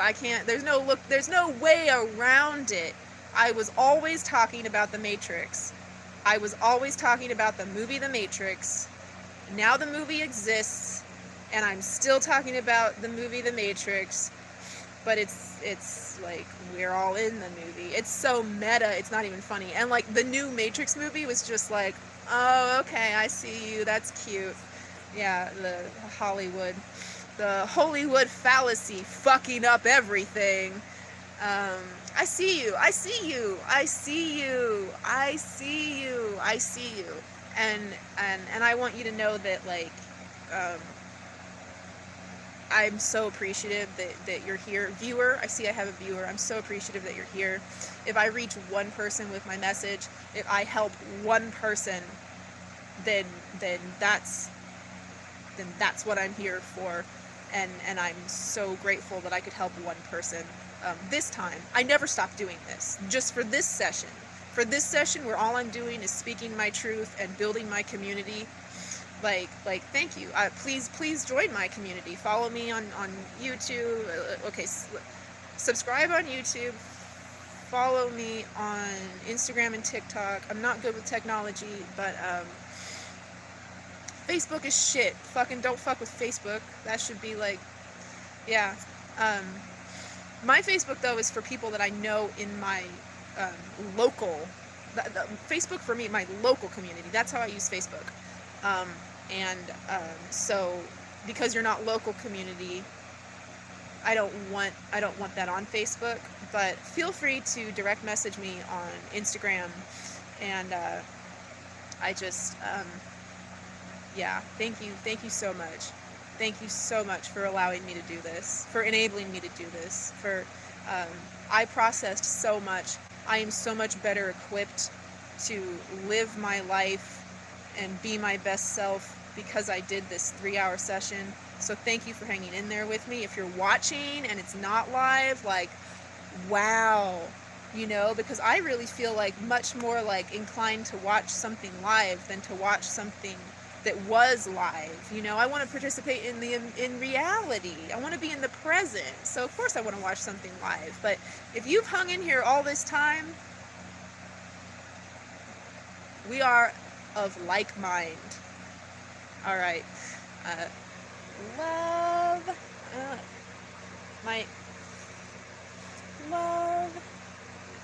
and light. It's getting dark. I've been at this a long time. Love and light. Bye-bye.